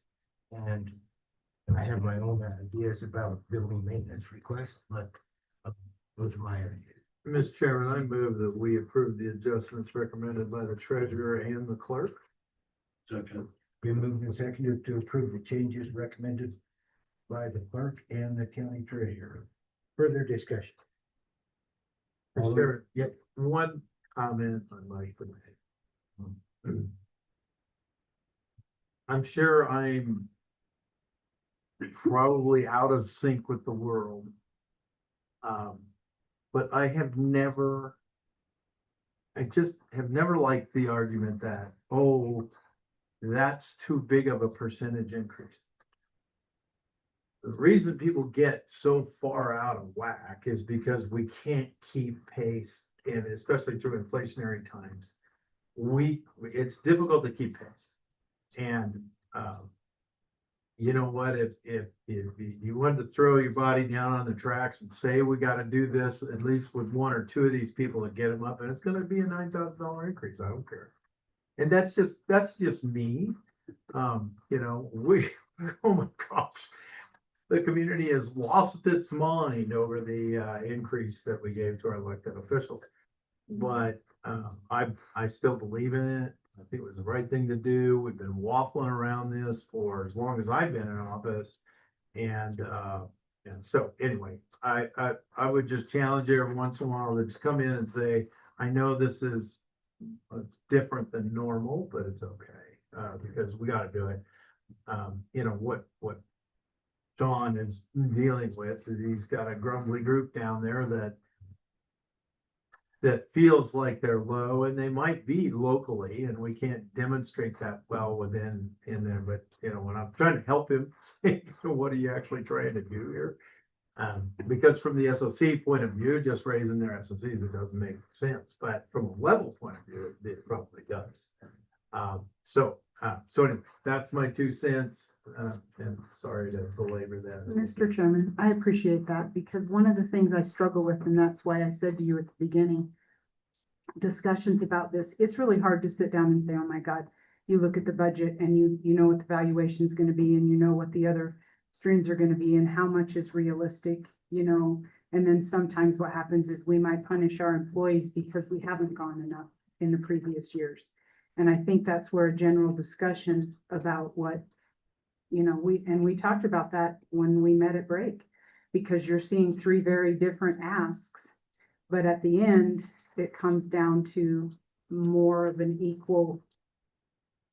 equalization across the floor, if you will, knowing that those will change. I'm grateful to have the opportunity to continue the SOCs because I think we are moving in the right direction and that will help us. But I appreciate that, Commissioner Jones, because that was what I struggled with. Sure. And going first, I was like, well, is this too much? Is this enough? Now I'm gonna go back over and say, okay, I got you this much. But anyway, thank you. Any further discussion? We have to retain people. We have, We have to pay them more, we have to we have to attract them and we have to keep them. We just lost a blade hand on, transportation. Oh, yeah. Okay, you wanna put a new guy on there with a $500,000 machine and he's gonna go fix a road?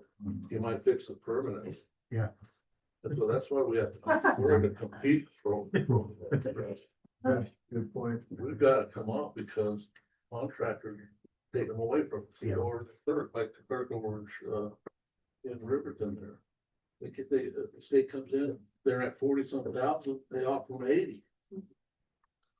How do you compete with that? Well, you gotta keep up a little bit, or if you fall so far behind, this is the last place you wanna work. Right. And we can't have it. We have to have good qualified people.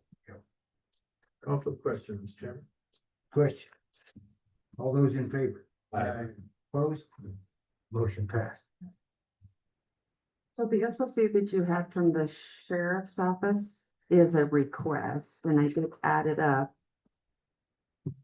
They're asking for a 27, remember the nurse situation, so I think they're asking for 2,700 more. I added it up there. It's from 815 to 84. So they're asking to, after their conversation here, they're trying to hire a nurse as well, or keeping the nurse or whatever it is. So that is actually a request, unless you need him here to talk about it. So that, I just want to make sure that you understood that that's what that was. We just acknowledged it, but there is an ask. It's actually an ask. So, Something they have to come to that table, okay? That's up to you guys. I just wanted to make sure I knew what the plan was. If you want to see the sheriff here. so we did talk on. We did? Yeah. But they didn't give us. That was at their budget. Yeah, That was their I think you budget. guys said, look at the SLCs and come up with it, as I recall. Anyway, I just want to make sure you knew that that's what that was about. So if we just need to invite them or whatever you guys. Yeah. So, Commissioner, do you want to come in? Okay, I think he's right. You have the sheriffs come in and ask. Yeah, that's the sheriff. Okay, everybody else has. We need, is he still on? Who is this? Yeah, we need to go into executive session for potential litigation. So moved. Second. All those in favor? Aye.